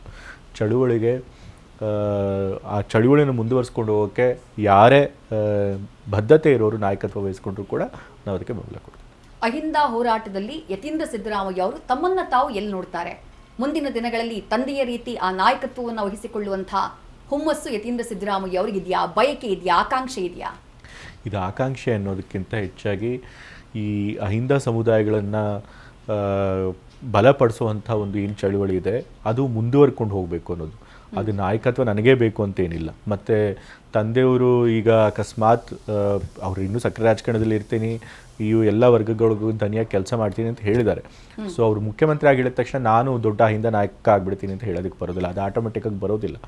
ಯಾಕೆಂತಂದರೆ ಜನರು ಯಾರು ಅವ್ರ ಪರವಾಗಿ ನಿಲ್ತಾರೆ, ಯಾವ ಪರವಾಗಿ ದನಿ ಎತ್ತುತ್ತಾರೆ, ಅವ್ರ ಕೆಲಸಗಳನ್ನು ಮಾಡಿಕೊಡ್ತಾರೆ, ಅಹಿಂದದ ಏನು ವರ್ಗದವ್ರ ಸಮಸ್ಯೆಗಳಿರುತ್ತೆ ಅದಕ್ಕೆ ಸ್ಪಂದಿಸ್ತಾರೆ, ಅಂಥವ್ರನ್ನ ಅವ್ರ ನಾಯಕರನ್ನ ಮಾಡ್ಕೊಳ್ತಾರೆ. ಅಫ್ಕೋರ್ಸ್ ನಾವು ಕೂಡ ಅದೇ ಸಿದ್ಧಾಂತ ನಂಬಿಕೆ ಇರೋದ್ರಿಂದ ಆ ವರ್ಗಗಳ ಪರವಾಗಿ ಕೆಲಸ ಮಾಡ್ತೀನಿ. ಅದು ನಾಯಕನಾಗಿ ಮಾಡೋದು ಬಿಡೋದು ಜನಕ್ಕೆ ಬಿಟ್ಟಿದೆ. ಓಕೆ, ಅಹಿಂದ ಸಮುದಾಯ ಚದುರಿ ಹೋಗೋದನ್ನ ಕಾಯ್ತಾ ಇದ್ದಾವೆ ವಿಪಕ್ಷಗಳು. ಯಾಕಂದ್ರೆ ದೊಡ್ಡ ಸ್ಟ್ರೆಂತ್ ಕಾಂಗ್ರೆಸ್ ಪಕ್ಷಕ್ಕೆ ಅಹಿಂದ ಸಮುದಾಯ ಅಂತಂದ್ರೆ ಬಹುಶಃ ತಪ್ಪಾಗ್ಲಿಕ್ಕಿಲ್ಲ. ಯಾಕಂದ್ರೆ ಅತಿ ದೊಡ್ಡ ವೋಟ್ ಬ್ಯಾಂಕ್ ಕರ್ನಾಟಕದಲ್ಲಿ. ಅದನ್ನ ಹಿಡಿದಿಡುವುದಕ್ಕೆ ಏನ್ ಸೂತ್ರ, ಸಿದ್ಧ ಸೂತ್ರ ರೆಡಿ ಇದೆ ಅಂತ ಹೇಳಿ ಸರ್, ಕಾಂಗ್ರೆಸ್ ಬಳಿ ಅಥವಾ ತಮ್ಮ ಬಳಿ? ಈಗಾಗಲೇ ಹೇಳಿದಾಗೆ ಅಹಿಂದ ಚಳುವಳಿ ಒಬ್ಬ ವ್ಯಕ್ತಿಗಿಂತ ದೊಡ್ಡದಾದದ್ದು. ಸೊ ಮತ್ತು ಅಹಿಂದದ ಏನಕ್ಕೆ ಮಾಡ್ತೀವಿ ಅಂತಂತಂದರೆ ಸಾಮಾಜಿಕ ನ್ಯಾಯಕ್ಕೋಸ್ಕರ. ಯಾರು ಸಮಾಜದಲ್ಲಿ ಮೊದಲಿಂದನೂ ಕೂಡ ಶೋಷಿತರಾಗಿರ್ತಾರೆ ಅಂಥವ್ರಿಗೆ ಶಕ್ತಿ ತುಂಬಿಸುವಂಥ ಕೆಲಸ ಕೊಡಬೇಕು, ಅವ್ರಿಗೆ ಮೊದಲ ಆದ್ಯತೆ ಕೊಡಬೇಕು ಅಂತೇಳಿ ನಮ್ಮ ಕಾಂಗ್ರೆಸ್ ಪಕ್ಷ ಸಿದ್ಧಾಂತ ಸಹಜವಾಗಿ ಅದೇ ಆಗಿದೆ. ನಮ್ಮ ಕಾಂಗ್ರೆಸ್ ಪಕ್ಷ ಸಿದ್ಧಾಂತ ಸಂವಿಧಾನದ ನಂಬಿಕೆ ಇಟ್ಕೊಂಡು ಸಂವಿಧಾನ ತತ್ವಗಳನ್ನು ಆಚರಣೆ ಮಾಡಬೇಕು ಅಂತೇಳಿ. ಸಂವಿಧಾನ ಕೂಡ ಅದೇ ಹೇಳುತ್ತೆ ಸಾಮಾಜಿಕ ನ್ಯಾಯ ಇರಬೇಕು ಅಂಥೇಳಿ. ಸೊ ಹಾಗಾಗಿ ಕಾಂಗ್ರೆಸ್ ಪಕ್ಷದ ತತ್ವನೇ ಅದಿರೋದ್ರಿಂದ ಅಹಿಂದ ಸಮುದಾಯನ ಚದುರಿಸಿ ಅದನ್ನು ಬೇರೆ ಪಕ್ಷಗಳಿಗೆ ತೆಗೆದುಕೊಂಡು ಹೋಗೋದು ಕಷ್ಟ. ಅದ್ರೊಳಗೂ ಮುಖ್ಯವಾಗಿ BJP ಕಷ್ಟ. ಯಾಕೆ ಅಂತಂತಂದರೆ ಅವ್ರಿಗೆ ಸಂವಿಧಾನದ ಮೇಲೆ ನಂಬಿಕೆನೇ ಇಲ್ಲ. ಸಂವಿಧಾನದ ನಂಬಿಕೆ, ಮೂಲ ತತ್ವದ ಮೇಲೆ ನಂಬಿಕೆ ಇಲ್ಲದೆ ಇದ್ದಾಗ ಅಹಿಂದ ಸಮಾಜಗಳು ಅವ್ರ ಹಿಂದೆ ಹೋಗೋಕ್ಕೆ ಸಾಧ್ಯ ಆಗೋದಿಲ್ಲ. ಬಟ್ ಅಫ್ಕೋರ್ಸ್ ಇಂಥ ಸಮುದಾಯಗಳನ್ನು ಲೀಡ್ ಮಾಡೋಕ್ಕೆ ಒಂದು ನಾಯಕತ್ವ ಬೇಕು, ಒಂದು ಕ್ರೆಡಿಬಲ್ ಫೇಸ್ ಬೇಕು. ಆದರೆ ನಾನು ಈಗಾಗಲೇ ಹೇಳಿದಾಗೆ ಚಳುವಳಿ ಒಬ್ಬ ವ್ಯಕ್ತಿಗಿಂತ ದೊಡ್ಡದಿರುತ್ತೆ. ಆ ಚಳುವಳಿಗೆ ಅಗತ್ಯಕ್ಕೆ ತಕ್ಕ ಹಾಗೆ ನಾಯಕರು ಖಂಡಿತ ರೂಪುಗೊಳ್ತಾರೆ. ಅಹಿಂದ ಸಮುದಾಯದ ಚಾಂಪಿಯನ್ ಸಿದ್ದರಾಮಯ್ಯ ಅಂತ ಹೇಗೆ ಕರೀತಾರೋ, ಕುರುಬ ಸಮುದಾಯಕ್ಕೂ ಸಿದ್ದರಾಮಯ್ಯ ಅವರೇ ಪ್ರಶ್ನಾತೀತ ನಾಯಕ ಅನ್ನುವಂಥ ಮಾತು. ಸಮುದಾಯದ ನಾಯಕತ್ವ ಅನ್ನೋದು ಈ ಅಧಿಕಾರ, ಶಾಸಕ ಸ್ಥಾನ ಅಥವಾ ಪರಿಷತ್ ಸ್ಥಾನ ಅದೆಲ್ಲದರ ಜೊತೆಗೆ ರಾಜಕಾರಣದಲ್ಲಿ ಅದು ಕೂಡ ಪ್ರಮುಖ ಅಂತ ಹೇಳಿ ಪರಿಗಣಿಸೋದಿಲ್ವಾ ಯತೀಂದ್ರ ಸಿದ್ದರಾಮಯ್ಯ ಅವರು? ಮುಂದಿನ ದಿನಗಳಲ್ಲಿ ಆ ನೇತೃತ್ವವನ್ನು ವಹಿಸ್ತಾರಾ ಅಂತ ಹೇಳಿ? ಯಾವುದೋ ಒಂದು ರಾಜಕೀಯ ಪಕ್ಷದಲ್ಲಿ ನೀವು ದೊಡ್ಡ ನಾಯಕನಾಗಿ ಹೊರಬೇಕು ಅಂತಂದರೆ ನಿಮಗೆ ಓಟ್ ಸೆಳೆಯುವಂಥ ಶಕ್ತಿ ಇರಬೇಕು. ತಂದೆಯವರಿಗೆ ಕುರುಬ ಸಮುದಾಯ ಮಾತ್ರ ಅಲ್ಲ, ಇನ್ನು ಹಲವಾರು ಎಲ್ಲ ಅಹಿಂದ ವರ್ಗಗಳಿಂದನೂ ಕೂಡ, ಮತ್ತು ಈವನ್ ಮುಂದುವರೆದ ವರ್ಗಗಳಲ್ಲೂ ಕೂಡ ಅವ್ರನ್ನ ಮೆಚ್ಚುವಂಥವ್ರು ಇದ್ದರು, ಅವ್ರ ಪರವಾಗಿ ವೋಟ್ ಹಾಕುವಂಥವ್ರು ಇದ್ದರು. ಎಲ್ಲ ಕ್ಷೇತ್ರಗಳಲ್ಲೂ ಅಂಥ ವೋಟರ್ಸ್ ಅವ್ರ ಪರವಾಗಿ ವೋಟ್ ಮಾಡುವಂಥ ವೋಟರ್ಸ್ ಇದ್ದರು.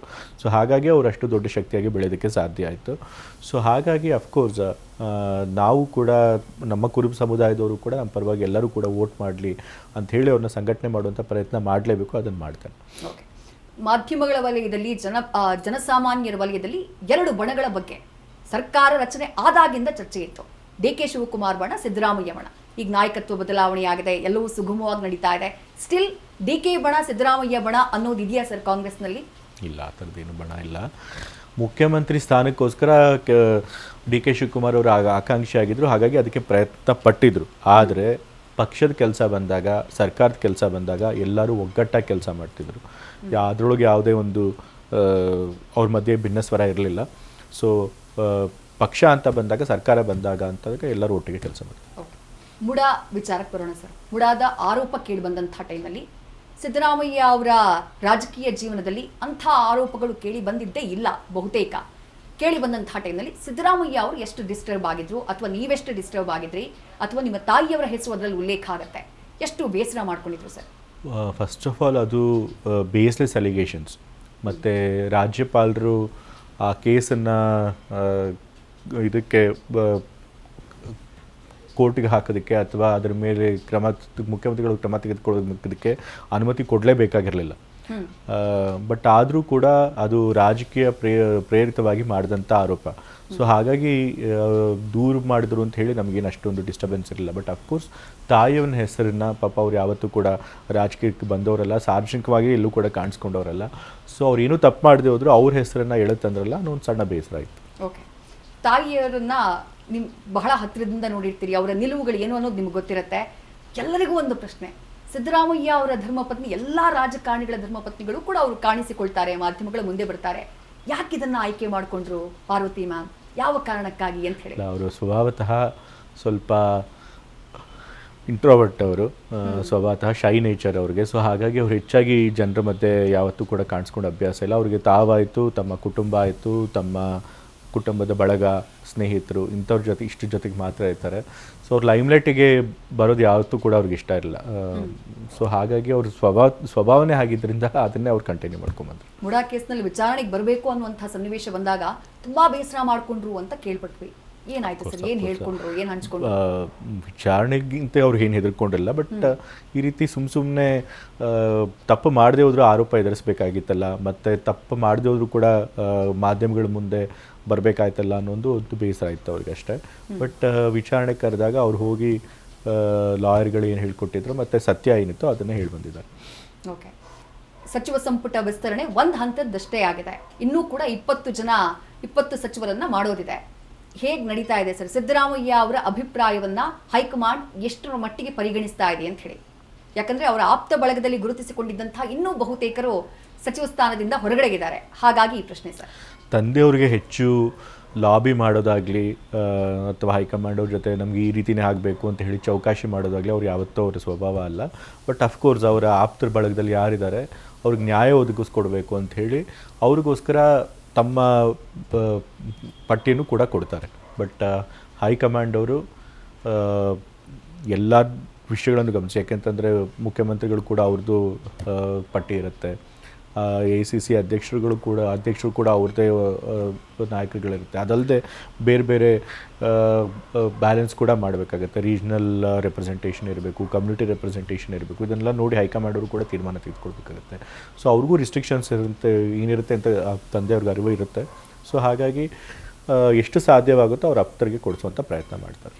ಸಿದ್ದರಾಮಯ್ಯ ಹಾಗೆ DK ಶಿವಕುಮಾರ್ ಅವರ ನಡುವಿನ ಆ ಬಾಂಡಿಂಗ್ ಅದು ರೈವಲ್ರಿ ಆಗಿಯೂ ಕೂಡ ಚರ್ಚೆಯಾಗ್ತಾ ಇತ್ತು. ಜೊತೆಗೆ ಕೆಲವು ವಿಶೇಷ ಸಂದರ್ಭಗಳಲ್ಲಿ ಅವರ ನಡುವಿನ ಆ ಆಪ್ಯಾಯತೆ, ಆತ್ಮೀಯತೆ ಅದು ಕೂಡ ಬಹಳ ಸುದ್ದಿ ಮಾಡ್ತಾ ಇತ್ತು, ಆ ದೃಶ್ಯಗಳು ಸದ್ದು ಮಾಡ್ತಾ ಇತ್ತು.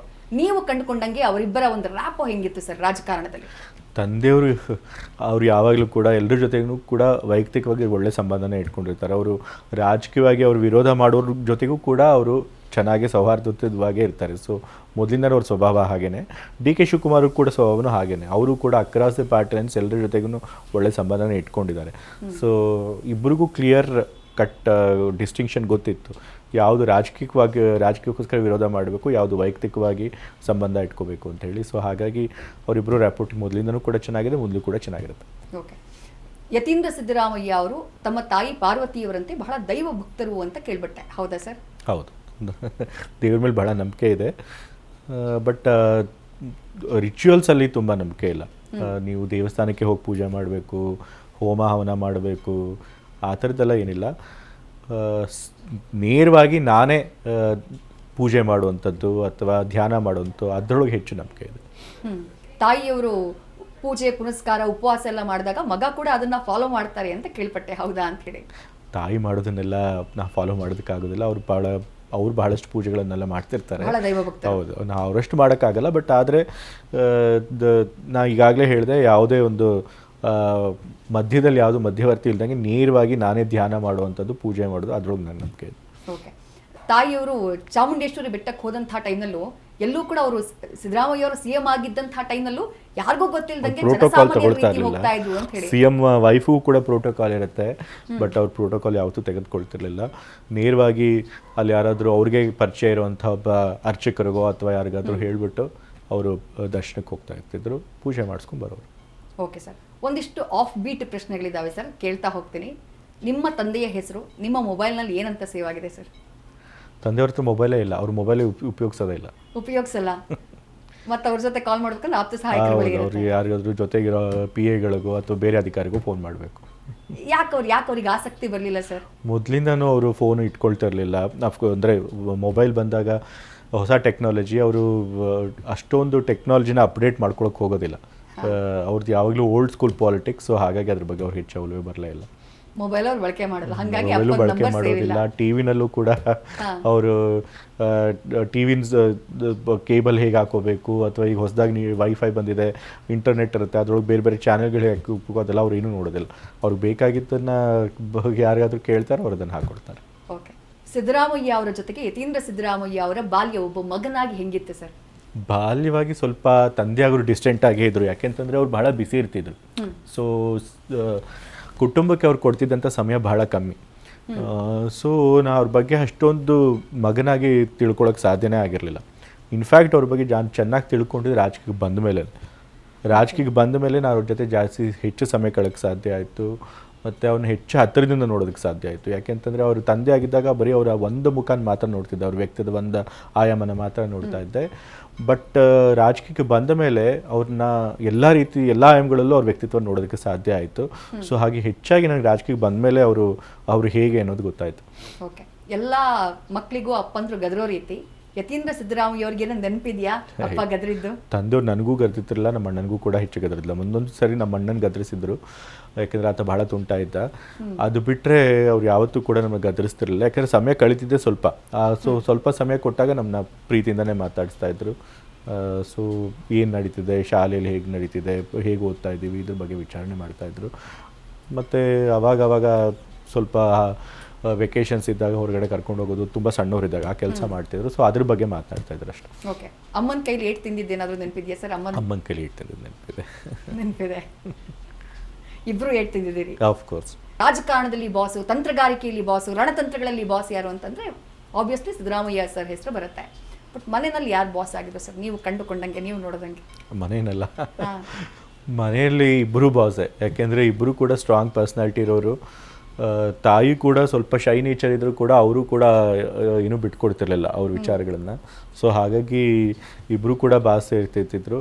ಬಟ್ ತಾಯಿಯವ್ರಿಗೆ ಒಂದು ಗೊತ್ತಿತ್ತು, ತಂದೆಯವ್ರ ಸಾರ್ವಜನಿಕ ಜೀವನಕ್ಕೆ ಯಾವತ್ತೂ ಕೂಡ ಅಡ್ಡ ಬರಬಾರ್ದು ಅಂಥೇಳಿ. ಸೊ ಅವರ ರಾಜಕೀಯ ವಿಚಾರಗಳು ಬಂದಾಗ ಅದಕ್ಕೆ ಸಂಪೂರ್ಣವಾಗಿ ಬೆಂಬಲ ಕೊಡ್ತಿದ್ರು. ಮತ್ತು ಅದಕ್ಕೆ ಏನೇ ಬೆಲೆ ತೆರಬೇಕಾದ್ರೂ ಕೂಡ ಮಾಡ್ತಿದ್ರು ಸಂತೋಷವಾಗಿ. ಓಕೆ. ಇದು ಜನಸಾಮಾನ್ಯರಿಗಿರುವಂಥ ಒಂದು ಕುತೂಹಲದ ಪ್ರಶ್ನೆ. ಈಗ ನಮ್ಮ ಮನೆಗಳಲ್ಲೋ ಅಥವಾ ಬೇರೆಯವ್ರ ಮನೆಗಳಲ್ಲೋ ಅಪ್ಪ ಅಮ್ಮ ಜಗಳ ಆಡೋದು, ಮುನಿಸ್ಕೊಳ್ಳೋದೆಲ್ಲ ಸಾಮಾನ್ಯ ಸರ್. ಸಿದ್ದರಾಮಯ್ಯ ಅವರು ಪಾರ್ವತಿ ಮ್ಯಾಮ್ ಯಾವತ್ತಾದ್ರೂ ಜಗಳ ಆಡಿದ್ದು, ಮುನಿಸ್ಕೊಂಡಿದ್ದೆಲ್ಲ ಇದೆಯಾ? ಜಗಳ ಆಡಿದ್ದಾರೆ, ಮುನಿಸ್ಕೊಂಡು ಇದ್ದಾರೆ. ಸೊ ಅದನ್ನೆಲ್ಲ ನೋಡಿದ್ದೀರಿ. ಯಾರನ್ನ ಸಮಾಧಾನ ಮಾಡ್ತಾ ಇದ್ರು ಸರ್? ಒಂದೊಂದು ಸರಿ ತಂದೆಯವರು ಹೋಗಿ ಸಮಾಧಾನ ಮಾಡಿದ್ದಾರೆ, ಒಂದೊಂದು ಸರಿ ತಾಯಿಯವರೇ ಸೋತು ಸಮಾಧಾನ ಮಾಡಿಕೊಂಡಿದ್ದಾರೆ, ಒಂದೊಂದು ಸರಿ ನಾವು ಮಧ್ಯ ಪ್ರವೇಶ ಮಾಡಿ ಸಮಾಧಾನ ಮಾಡಿಸ್ಬೇಕಾಗಿದೆ. ಸೊ ಎಲ್ಲ ರೀತಿಯೂ ಆಗಿದೆ. ಈಗಲೂ ನಡೆಯುತ್ತೆ ಸರ್ ಇದೆಲ್ಲ? ಅಥವಾ ಈಗಲೂ ನಡೆಯುತ್ತೆ. ಇದು ಇಂಟ್ರೆಸ್ಟಿಂಗ್ ಸರ್. ಹೌದು. ಓಕೆ. ಸಿದ್ದರಾಮಯ್ಯ ಸರ್ ಫ್ರೀ ಟೈಮಲ್ಲಿ ಏನು ಮಾಡ್ತಾರೆ ಸರ್? ರಾಜಕಾರಣದಲ್ಲಿ ಇದ್ದಾಗ ಬಹಳ ಬಿಸಿ, ಅದನ್ನು ಹೊರತುಪಡಿಸಿದಂತೆ ಅವರ ಹವ್ಯಾಸ? ಮೊದಲೆಲ್ಲ ಫ್ರೀ ಟೈಮ್ ಇದ್ದಾಗ ಬಹಳ ಓದ್ತಾ ಇದ್ರು. ಈಗ ಸ್ವಲ್ಪ ಅವ್ರಿಗೆ ವಯಸ್ಸಾದ್ಮೇಲೆ ಓದೋದು ಕಮ್ಮಿ ಮಾಡಿದ್ದಾರೆ.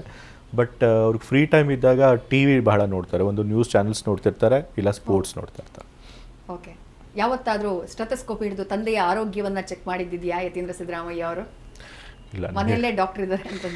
ನಾನು MBBS ಆದಮೇಲೆ PG ಮಾಡೋಕ್ಕೆ ಹೋಗ್ಬಿಟ್ಟೆ. PG ಮಾಡಿದ್ದು MD ಪೆಥಾಲಜಿ ಆದಮೇಲೆ it's more about diagnostics. So ಹಾಗಾಗಿ ಲ್ಯಾಬೊರೇಟರಿ ಡಯಾಗ್ನೋಸ್ಟಿಕ್ಸ್, ಇದು ರೋಗನ ಪತ್ತೆ ಹಚ್ಚುವಂಥ ವಿಭಾಗ ಅದು. ಸೊ ಹಾಗಾಗಿ ನಾನು ಅವ್ರಿಗೆ ಟ್ರೀಟ್ ಮಾಡಿದ್ದು ಯಾವತ್ತೂ ಇಲ್ಲ. ಮತ್ತು ಯಾವಾಗಲೂ ಕೂಡ ಅವರು ದೊಡ್ಡ ನಾಯಕರಾಗಿದ್ದರಿಂದ ಅವ್ರದ್ದೇ ಆದಂಥ ಒಂದು ವೈದ್ಯಕೀಯ ತಂಡ ಇರ್ತಿತ್ತು. ಸೊ ಅವರೇ ಯಾವಾಗಲೂ ಅವ್ರ ಆರೋಗ್ಯನ ಬಹಳ ಹತ್ತಿರದಿಂದ ನಿಗಾ ವಹಿಸ್ಕೊಂಡು ನೋಡೋರು. ಓಕೆ. ಸಾಮಾನ್ಯವಾಗಿ ಸಿದ್ದರಾಮಯ್ಯ ಅವರಿಗೆ ಮನೆ ಊಟದಲ್ಲಿ ಏನು ಇಷ್ಟ ಆಗುತ್ತೆ ಸರ್? ಅವ್ರಿಗೆ ಮನೆ ಊಟ ಮಾತ್ರನೇ ಇಷ್ಟ ಆಗುತ್ತೆ, ಹೋಟ್ಲ್ ಅಷ್ಟು ಇಷ್ಟ ಆಗೋದಿಲ್ಲ. ಮತ್ತು ಹೆಚ್ಚಾಗಿ ನಮ್ಮ ಕರ್ನಾಟಕದ ಅಡುಗೆನೇ ಅವ್ರಿಗೆ ಇಷ್ಟ ಆಗುತ್ತೆ. ಅದರೊಳಗೂ ಹಳ್ಳಿ ಸ್ಟೈಲು, ಹೋಮ್ ಸ್ಟೈಲ್ ಫುಡ್ಡೇ ಅವ್ರಿಗೆ ಇಷ್ಟ ಆಗುತ್ತೆ. ಸೊ ನೀವು ಈಗಾಗಲೇ ಹೇಳಿದಾಗೆ ನಾನ್ ವೆಜ್ ಫುಡ್ಸ್ ಎಲ್ಲ ಐಟಮ್ಸ್ ಇಷ್ಟ ಆಗುತ್ತೆ. ಕೋಳಿ ಸಾರು ಇರ್ಬೋದು, ಕೈಮಾ ಉಂಡೆ ಸಾರು ಇರ್ಬೋದು, ಮತ್ತಿ ಮೀನು ಸಾರು ಇರ್ಬೋದು, ಈ ಥರದೇ ಅವ್ರಿಗೆ ಹೆಚ್ಚು ಇಷ್ಟ ಆಗುತ್ತೆ. ಓಕೆ. ಮನೆಯಲ್ಲಿ ನಿಮ್ಮಮ್ಮ ಮಾಡುವಂಥ ಯಾವ ಅಡುಗೆ ಅವ್ರಿಗೆ ಇಷ್ಟ? ಆ ಥರದ್ದೇನಾದ್ರೂ ಇದೆಯಾ ನಮ್ಮ ಪರ್ಟಿಕ್ಯುಲರ್ ತಾಯಿ ಮೊದಲು ಬಹಳಷ್ಟು ಅಡುಗೆ ಮಾಡ್ತಾ ಇದ್ರು, ಹಾ. ಬಟ್ ಇತ್ತೀಚೆಗೆ ಅವ್ರು ಅಡುಗೆ ಮಾಡೋದು ನಿಲ್ಲಿಸ್ಬಿಟ್ಟಿದ್ದಾರೆ. ಸೊ ಹಾಗಾಗಿ ಅಡುಗೆ ಭಟ್ರು ಯಾರಿದ್ದಾರೆ ಅವರೇ ಅಡುಗೆ ಮಾಡ್ತಾರೆ. ಬಟ್ ಒಮ್ಮೊಮ್ಮೆ ಅಮ್ಮ ಹೋಗಿ ಮೇಲಿಸ್ತವರೆ ನೋಡ್ಕೊಳ್ತಾ ಇರ್ತಾರೆ. ಸೊ ಈಗಲೂ ಕೂಡ ನಾನು ಹೇಳಿದ್ನಲ್ಲ, ಇದು ಮತ್ತಿ ಮೀನು, ಕೈಮಾ ಉಂಡೆ ಸಾರು, ಕೋಳಿ ಸಾರು, ಈ ಥರದವ್ರಿಗೆ ಬಹಳ ಇಷ್ಟ ಆಗುತ್ತೆ. ಓಕೆ, ಮೈಕ್ ಮುಂದೆ ನಿಂತ್ರೆ ಅಥವಾ ಸದನದಲ್ಲಿ ಮಾತನಾಡೋದಕ್ಕೆ ನಿಂತ್ರೆ ಸಿದ್ದರಾಮಯ್ಯ ಅವರನ್ನ ಮಾತುಗಳಲ್ಲಿ ಮೀರಿಸುವವರು ಯಾರೂ ಇಲ್ಲ ಅಂತ ಅನ್ಸುತ್ತೆ. ಅವರ ಮಾತಿನ ಪಟ್ಟುಗಳು ಆ ರೀತಿಯಾಗಿರ್ತವೆ. ಬಟ್ ವೈಯಕ್ತಿಕವಾಗಿ ಸರ್, ಹಿಂಗೆ ಮನೆಯಲ್ಲೇ ಇರುವಂಥ ಟೈಮಲ್ಲಿ ನಿಜಕ್ಕೂ ಸಿದ್ದರಾಮಯ್ಯ ಅವರು ತುಂಬಾ ಟಾಕೆಟಿವಾ ಅಥವಾ ಸೀಮಿತವಾಗಿ ಮಾತನಾಡ್ತಾರಾ, ತಮಾಷೆ ಮಾಡ್ತಾರೆ, ಹೆಂಗಿರ್ತಾರೆ ಅಂತ ಮೊದಲೇ ಹೇಳಿದಾಗೆ ಅವ್ರು ಯಾರ ಜೊತೆನೂ ಭಾಳ ಆಪ್ತವಾಗಿ ಮಾತಾಡೋದು ಕಮ್ಮಿ. ಸೊ ಹಾಗಾಗಿ ಮನೇಲಿದ್ದಾಗ ಅವರು ಹೆಚ್ಚು ಮಾತಾಡೋದಿಲ್ಲ, ಗುಡ್ ಲಿಸ್ನರ್ ಮಾತ್ರ, ಲಿಸ್ನರ್ ಅಷ್ಟೇ. ನಾವು ಅವ್ರನ್ನ ಹೋಗಿ ಮಾತನಾಡಿಸ್ಬೇಕು. ಅವ್ರಿಗೆ ಕೆಲವು ವಿಷಯಗಳಲ್ಲಿ ಇಂಟ್ರೆಸ್ಟ್ ಇದ್ದರೆ ಚೆನ್ನಾಗಿ ಮಾತನಾಡ್ತಾರೆ, ಇಲ್ಲ ಅಂತಂತಂದರೆ ಅವ್ರ ಕಿವಿ ಕೂಡ ಕೊಡೋದಿಲ್ಲ. ಪದೇ ಪದೇ ನಾವೇ ಅವ್ರಿಗೆ ತಿವಿದು ಮಾತನಾಡಿಸ್ಬೇಕಾಗಿರುತ್ತ ಪರಿಸ್ಥಿತಿ ಇರುತ್ತೆ. ಮತ್ತು ಹೆಚ್ಚಾಗಿ ಅವರು ಮನೆಗೆ ಬಂದಾಗ ಭಾಳ ದಣ್ಕೊಂಡು ಬಂದಿರ್ತಾರೆ, ಭಾಳಷ್ಟು ಕೆಲಸ ಮಾಡ್ಕೊಂಡು ಬಂದಿರ್ತಾರೆ. ಸೊ ಹಾಗಾಗಿ ಅವ್ರು ರಿಲ್ಯಾಕ್ಸ್ ಮಾಡೋದನ್ನ ಇಷ್ಟಪಡ್ತಾರೆ. ನಮಗೂ ಅದು ಗೊತ್ತಿರೋದ್ರಿಂದ ನಾವು ಕೂಡ ಅವ್ರಿಗೆ ಹೆಚ್ಚು ಡಿಸ್ಟರ್ಬ್ ಮಾಡಬೇಕು. ನಗರಾಭಿವೃದ್ಧಿ ಇಲಾಖೆಯ ಹೊಣೆಗಾರಿಕೆ ಬಂದಂಥ ಟೈಮಲ್ಲಿ ಏನು ಸಜೆಷನ್ ಕೊಟ್ಟರು ತಂದೆಯವರು? ಮೀಟಿಂಗ್ಗಳನ್ನು ಮಾಡ್ಕೋ, ಪ್ರಾಮಾಣಿಕವಾದಂಥ ಅಧಿಕಾರಿಗಳನ್ನು ಹತ್ತಿರದಲ್ಲಿಟ್ಕೋ, ಮತ್ತು ಮೊದಲು ಹೇಳಿದಾಗೆ ಭಾಳಷ್ಟು ಜನ ನಿನ್ನ ನೋಡ್ತಿರ್ತಾರೆ. ಸೊ ಯಾವುದೇ ತಪ್ಪು ಮಾಡದೆ ಪ್ರಾಮಾಣಿಕವಾಗಿ ಕೆಲಸ ಮಾಡು, ಜನರ ಪರವಾಗಿ ಕೆಲಸ ಮಾಡು ಅಂತ ಜನರಲ್ ಆಗಿ ಸಲಹೆಗಳನ್ನು ಕೊಟ್ಟಿದ್ದಾರೆ. ರಾಕೇಶ್ ಅವರು ಹೋಗಿ ಬಹುತೇಕ 1 ದಶಕ ಆಗ್ತಾ ಬಂತು. ಬಟ್ ಕುಟುಂಬ ಅವರನ್ನು ಎಷ್ಟು ಮಿಸ್ ಮಾಡ್ಕೊಳುತ್ತೆ, ಸಿದ್ದರಾಮಯ್ಯ ಅವರು ಎಷ್ಟು ಮಿಸ್ ಮಾಡ್ಕೊಳ್ತಾರೆ? ಪುತ್ರ ಶೋಕಂ ನಿರಂತರಂ ಅನ್ನೋ ಹೋಗಿ ತಂದೆ ತಾಯಿಗೆ ಯಾವತ್ತೂ ಕೂಡ ಅವ್ರನ್ನ ಅಣ್ಣನ ಮರೆಯೋದಕ್ಕೆ ಸಾಧ್ಯ ಆಗೋದಿಲ್ಲ. ಸೊ ನಾವು ಕೂಡ ಮರೆಯೋದಕ್ಕಾಗಿ ಸಾಧ್ಯ ಆಗೋದಿಲ್ಲ. ಅವನಿಲ್ಲ ಅನ್ನೋ ಒಂದು ಸಣ್ಣ ದುಃಖ ಯಾವಾಗಲೂ ಇದ್ದೇ ಇರುತ್ತೆ. ಓಕೆ, ರಾಜಕಾರಣದಲ್ಲಿ ಯತೀಂದ್ರ ಸಿದ್ದರಾಮಯ್ಯ ಅವರದ್ದು ಬಹಳ ಲಾಂಗ್ ಟರ್ಮ್ ಪ್ಲಾನ್ ಇದೆಯಾ ಸರ್? ಯಾಕಂದರೆ ಒಂದು ಸಲ ನೀವೀಗ ಇಳಿದಾಗಿದೆ, ಇನ್ನು ಮುಂದೆ ಕೊನೆ ತನಕ ರಾಜಕಾರಣ ಮಾಡೇ ಮಾಡ್ತೀನಿ ಅನ್ನುವಂಥ ಒಂದು ನಿರ್ಧಾರ ನಿಲುವಿನಲ್ಲಿದ್ದಾರೆ ಯತೀಂದ್ರ ಸಿದ್ದರಾಮಯ್ಯ. ಹೀಗಾಗಿ ನೀವು ಹೇಳಿದಾಗೆ ಸಮುದ್ರಕ್ಕೆ ಜಿಗದ ಮೇಲೆ ಈಜಲೇಬೇಕಿದೆ. ಬಟ್ ಲಾಂಗ್ ಟರ್ಮ್ ಪ್ಲ್ಯಾನ್ಸ್ ಅಂತ ಏನಿಲ್ಲ. ತಂದೆಯವರು ಕೂಡ ಯಾವತ್ತೂ ಕೂಡ ನಾನು ಇಷ್ಟು ವರ್ಷಗಳ ತನಕ ಹಿಂಗೆ ಮಾಡಬೇಕು, ಇಷ್ಟು ವರ್ಷಗಳಾದಮೇಲೆ ಆ ರೀತಿ ಮಾಡಬೇಕು ಅಂತ ಅವರು ಕೂಡ ಯಾವತ್ತೂ ಕೂಡ ಆ ರೀತಿ ಗೋಲ್ ಇಟ್ಕೊಂಡಿದ್ದಿಲ್ಲ. ಆ ಸಮಯಕ್ಕೆ ಏನು ನಿರ್ಧಾರ ತೊಗೋಬೇಕು ಅದನ್ನು ತೆಗೆದುಕೊಂಡು ಹೋಗ್ತಾಯಿದ್ರು. ಸೊ ನಾನು ಕೂಡ ಹಾಗೆ ರಾಜಕೀಯದಲ್ಲಿ ಇದ್ದೀನಿ. ರಾಜಕೀಯದಲ್ಲಿ ಇದ್ಮೇಲೆ ಜನರು ಸೇವೆ ಮಾಡಬೇಕು, ನಾವು ನಂಬ್ಕೊಂಡಿರುವಂಥ ಸಿದ್ಧಾಂತನ ಮುಂದುವರ್ಸ್ಕೊಂಡು ಹೋಗಬೇಕು, ಅದನ್ನು ಅನುಷ್ಠಾನಕ್ಕೆ ತರುವಂಥ ಕೆಲಸ ಮಾಡಬೇಕು. ಸೊ ಅದಕ್ಕೆ ಯಾವ್ಯಾವಾಗ ಅವಕಾಶಗಳು ಸಿಗುತ್ತೆ ಅದನ್ನೆಲ್ಲ ಉಪಯೋಗಿಸ್ಕೋಬೇಕು. ಮತ್ತು ಅದಕ್ಕೆ ಪೂರ್ವಕವಾಗಿ ಏನು ತೀರ್ಮಾನಗಳು ರಾಜಕೀಯವಾಗಿ ತೊಗೋಬೇಕು ಅದನ್ನು ತೊಗೊಂಡು ಹೋಗಬೇಕು. ಅದು ಯಾವ ರೀತಿ ಹೋಗುತ್ತೆ ಅನ್ನೋದು ಯಾರೂ ಹೇಳೋದಕ್ಕಾಗೋದಿಲ್ಲ. ಓಕೆ, ಸಿದ್ದರಾಮಯ್ಯ ಅವರ ರಾಜಕಾರಣದಲ್ಲಿ ನಿಮಗೆ ಏನು ಇಷ್ಟ? ಎಲ್ಲರಿಗಿಂತ ಹೆಚ್ಚು ಇಷ್ಟ ಅಂತಂದರೆ ಅವ್ರ ಸೈದ್ಧಾಂತಿಕ ಬದ್ಧತೆ. ಅವ್ರು ಏನೇ ರಾಜಕಾರಣ ಮಾಡಲಿ ಯಾವಾಗಲೂ ಕೂಡ ಅವರ ಐಡಿಯಾಲಜಿನ ಬಿಟ್ಟು ಅವರು ಯಾವತ್ತೂ ರಾಜಕಾರಣ ಮಾಡೋದಿಲ್ಲ. ಅದ್ರ ಬಗ್ಗೆ ನನಗೆ ಭಾಳಷ್ಟು ಹೆಮ್ಮೆ ಇದೆ. ಮತ್ತು ನೀವು ಹೇಳಿದಾಗೆ ಅವರೊಂದು ರೀತಿ ತಂತ್ರಗಾರಿಕೆ ಮಾಡ್ತಾರೆ, ಅದು ಯಾರಿಗೂ ಗೊತ್ತೂ ಆಗೋದಿಲ್ಲ. ಎಲ್ಲನೂ ಮಾತನಾಡೋದನ್ನು ಕೇಳಿಸ್ಕೊಳ್ತಾರೆ, ಎಲ್ಲ ಅಭಿಪ್ರಾಯಗಳನ್ನು ಕೇಳಿಸ್ಕೊಳ್ತಾರೆ. ತಕ್ಷಣ ನಿರ್ಧಾರ ಮಾಡೋದಿಲ್ಲ, ಯಾವುದೇ ರಾಜಕೀಯ ನಿರ್ಧಾರಗಳನ್ನು ತಕ್ಷಣ ತೆಗೆದುಕೊಳ್ಳೋದಿಲ್ಲ. ಬಹಳಷ್ಟು ಅವ್ರ ಮನಸ್ಸಿನಲ್ಲೇ ಯೋಚನೆ ಮಾಡಿ ಎಲ್ಲರ ಅಭಿಪ್ರಾಯಗಳನ್ನು ಕೇಳಿ ಕೊನೆಗೊಂದು ತೀರ್ಮಾನಕ್ಕೆ ಬರ್ತಾರೆ. ಮತ್ತು ಆ ತೀರ್ಮಾನ ತೆಗೆದುಕೊಂಡ್ಮೇಲೆ ಅದಕ್ಕೆ ಯಾವಾಗಲೂ ಬದ್ಧರಾಗಿರ್ತಾರೆ. ಮತ್ತು ಅದು ಯಾವಾಗಲೂ ಕೂಡ it has worked in is favour. So ಈ ರೀತಿ ಅವರ ರಾಜಕೀಯ ಸ್ಟೈಲ್ಗಳಿಂದ ಇಷ್ಟ ಆಗುತ್ತೆ.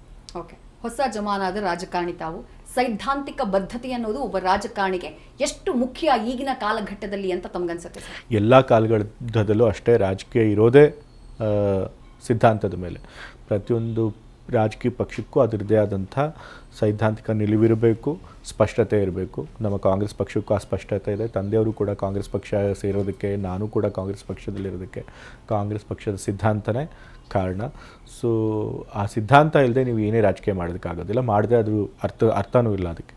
ಓಕೆ, ಸಿದ್ದರಾಮಯ್ಯ ಅವರ ರಾಜಕಾರಣದ ಜೀವನದಲ್ಲಿ ದೇವೇಗೌಡರು ಹಾಗೆ ಸಿದ್ದರಾಮಯ್ಯ ಅವರ ಕಾಂಬಿನೇಷನ್ ಇದ್ದಂತಹ ಕಾಲಘಟ್ಟ, ಅದು ಕೂಡ ಒಂದು ಬಹಳ ಮುಖ್ಯವಾದಂತಹ ಕಾಲಘಟ್ಟ. ಆದರೆ ಅದಾದ ನಂತರ ಕಾಂಗ್ರೆಸ್ಸಿಗೆ ಬಂದಿದ್ದು, ಅದಾದ ನಂತರ ರಾಜಕೀಯವಾಗಿ ವೈರುಧ್ಯಗಳು ಅದೆಲ್ಲವನ್ನು ಕೂಡ ರಾಜ್ಯದ ಜನ ಗಮನಿಸಿದ್ದಾರೆ. ಬಟ್ ವೈಯಕ್ತಿಕವಾಗಿ ನೋಡೋದಾದ್ರೆ ಸರ್, ದೇವೇಗೌಡರು ಹಾಗೆ ಸಿದ್ದರಾಮಯ್ಯ ಅವರ ಬಾಂಡಿಂಗ್, ಆ ಕನೆಕ್ಷನ್ ಇವತ್ತಿಗೂ ಇದೆಯಾ ಅಂತ ಹೇಳಿ? ನಾನು ಮೊದಲೇ ಹೇಳಿದಾಗೆ ನಾ ರಾಜಕೀಯಕ್ಕೆ ಬರಬೇಕು ಅಂತಲೇ ಅಂದ್ಕೊಂಡಿಲ್ಲ. ಸೊ ಹಾಗಾಗಿ ತಂದೆಯವರು ಶಾಸಕರಾಗಿದ್ದಾಗ, ಉಪಮುಖ್ಯಮಂತ್ರಿಗಳಾಗಿದ್ದಾಗ, ಅರ್ಥ ಸಚಿವರಾಗಿದ್ದಾಗ ದೇವೇಗೌಡರ ಜೊತೆ ಯಾವ ರೀತಿ ಇರ್ತಿದ್ರು ಅನ್ನೋದ್ರ ಬಗ್ಗೆ ನನಗೆ ಅವ್ರನ್ನ ನೇರವಾಗಿ ಕೇಳೂ ಇಲ್ಲ, ಮತ್ತು ನಾನು ಸರಿಯಾಗಿ ನೋಡಿಲ್ಲ. ಬಟ್ ತಂದೆಯವ್ರಿಗೆ ಯಾವಾಗಲೂ ಕೂಡ ಆ ಸಮಯದ ಬಗ್ಗೆ ಮಾತನಾಡ್ತಾರೆ. ನಾನು ಸಣ್ಣವರಿದ್ದಾಗ ಅವರು ಜನತಾ ಪಕ್ಷದಲ್ಲಿದ್ದಾಗ, ಅಧಿಕಾರದಲ್ಲಿದ್ದಾಗ ತಿಂಗಳಾನುಗಟ್ಟಲೆ ಮನೆಗೆ ಬರದೆ ಪಕ್ಷನ ಕಟ್ಟುವಂಥ ಕೆಲಸ ಮಾಡಿರೋದು ನಾನು ನೋಡಿದ್ದೀನಿ. ಸೊ ತಿಂಗಳಾನುಗಟ್ಟಲೆ ಯಾವಾಗಲೂ ಕೂಡ ಪ್ರವಾಸದಲ್ಲಿರ್ತಿದ್ರು, ದೇವೇಗೌಡರ ಜೊತೆ ಪ್ರವಾಸದಲ್ಲಿರ್ತಿದ್ರು, ಇಡೀ ರಾಜ್ಯ ಸುತ್ತಾಡಿದ್ದಾರೆ ಅವರು, ಪ್ರತಿಯೊಂದು ಕ್ಷೇತ್ರಗಳಿಗೂ ಹೋಗಿ ಭೇಟಿ ಕೊಡ್ತಾಯಿದ್ರು. ಸೊ ಜನತಾ ಪಕ್ಷನ ಕಟ್ಟೋದಕ್ಕೆ ಭಾಳಷ್ಟು ಶ್ರಮ ಪಟ್ಟಿರೋದನ್ನು ನಾನು ನೋಡಿದ್ದೀನಿ, ಜನತಾದಳ ಪಕ್ಷನ ಕಟ್ಟೋದಕ್ಕೆ. ಬಟ್ ಅದ್ರ ಜೊತೆಗೆ ಅವರು ಯಾವಾಗಲೂ ಕೂಡ ಆ ಸಮಯದ ರಾಜಕಾರಣದ ಬಗ್ಗೆ ಹೇಳ್ತಿರ್ತಾರೆ. ಆಗಿನ ಹೆಚ್ಚಿನ ಜನ ನಿಜವಾಗ್ಲೂ ಭಾಳ ಗೌರವಯುತವಾಗಿ ರಾಜಕಾರಣ ಮಾಡ್ತಾಯಿದ್ರು, ಮೌಲ್ಯಾಧಾರಿತ ರಾಜಕಾರಣ ಮಾಡ್ತಾಯಿದ್ರು. ಮತ್ತು ಆಗ ಭ್ರಷ್ಟಾಚಾರನೂ ಯಾವ ಶಾಸಕರಾಗಲಿ ಮಂತ್ರಿಗಳಾಗಲಿ ಮಾಡ್ತಾ ಇರಲಿಲ್ಲ, ಹೆಚ್ಚಿನ ಮಟ್ಟಿಗೆ ಇರ್ತಿರಲಿಲ್ಲ. ದೇವೇಗೌಡರ ಕೂಡ ಮುಖ್ಯಮಂತ್ರಿಗಳಾಗಿ ಒಳ್ಳೊಳ್ಳೆ ಕೆಲಸಗಳನ್ನು ಮಾಡಿದರು ಅನ್ನೋದನ್ನು ವಿಚಾರಗಳು ಹೇಳ್ತಿರ್ತಾರೆ. ಆಗ ಮುಂದಿನ ದಿನಮಾನಗಳಲ್ಲಿ ಯತೀಂದ್ರ ಸಿದ್ದರಾಮಯ್ಯ ಅವರು ತಂದೆಯ ರೀತಿಯೇ ರಾಜಕಾರಣದಲ್ಲಿ ಬೆಳೆದು ಮುಖ್ಯಮಂತ್ರಿ ಆಗುವಂತಹ ಸ್ಥಾನದವರೆಗೆ ಹೋಗ್ತಾರೆ ಅನ್ನುವಂತಹ ನಿರೀಕ್ಷೆ ಅಥವಾ ಬಯಕೆ, ಆಕಾಂಕ್ಷೆ ಅವರಲ್ಲಿದೆಯಾ? ಯಾರಿಗೆ? ಯತೀಂದ್ರ ಸಿದ್ದರಾಮಯ್ಯ ಅವರಲ್ಲಿ. ಈಗಾಗಲೇ ಹೇಳಿದ್ನಲ್ಲ, ನನಗೆ ಲಾಂಗ್ ಟರ್ಮ್ ಯಾವುದೇ ಆಕಾಂಕ್ಷೆ ಬಯಕೆ ಏನಿಲ್ಲ. ಸೊ ಹಾಗಾಗಿ ಏನು ಅವಕಾಶ ಇರುತ್ತೆ ಅದನ್ನು ಉಪಯೋಗಿಸ್ಕೋಬೇಕು. ನಾವೇನು ನಂಬಿದ್ದೀವಿ ಸಿದ್ಧಾಂತ ಅದನ್ನು ಜನರಿಗೆ ತಲುಪಿಸುವಂಥ ಕೆಲಸ ಮಾಡಬೇಕು. ರೈಟ್ ಸರ್, ಬಹಳ ಸುದೀರ್ಘವಾಗಿ ಮಾತನಾಡಿದ್ರಿ. Thank you very much sir. 2 ವರ್ಷಗಳ ಕಾಲ ಅಧಿಕಾರ ಇದೆ, ನಗರಾಭಿವೃದ್ಧಿ ಇಲಾಖೆಯ ಸಚಿವರಾಗಿ ಸಾಕಷ್ಟು ಯಶಸ್ಸನ್ನು ನೀವು ಕಾಣಿ ಅಂತ ಹೇಳಿ ನಾವು ಕೂಡ ವಿಶ್ ಮಾಡ್ತೀವಿ. ಫಸ್ಟ್ ಇಂಟರ್ವ್ಯೂ ನ್ಯೂಸ್ ಫಸ್ಟ್ ಚಾನಲ್ಗೆ ಕೊಟ್ಟಿದ್ದಕ್ಕೆ ಧನ್ಯವಾದಗಳು ಸರ್. Thank you. ಇದಾಗಿತ್ತು ಇವತ್ತಿನ ವಿಶೇಷ. ಕ್ಷಣ ಕ್ಷಣದ ಮಾಹಿತಿಗಾಗಿ ನೋಡ್ತಾ ಇರಿ ನ್ಯೂಸ್ ಫಸ್ಟ್, ನಿರ್ಭೀತಿಯಿಂದ ನಿಮ್ಮ ಪರವಾಗಿ.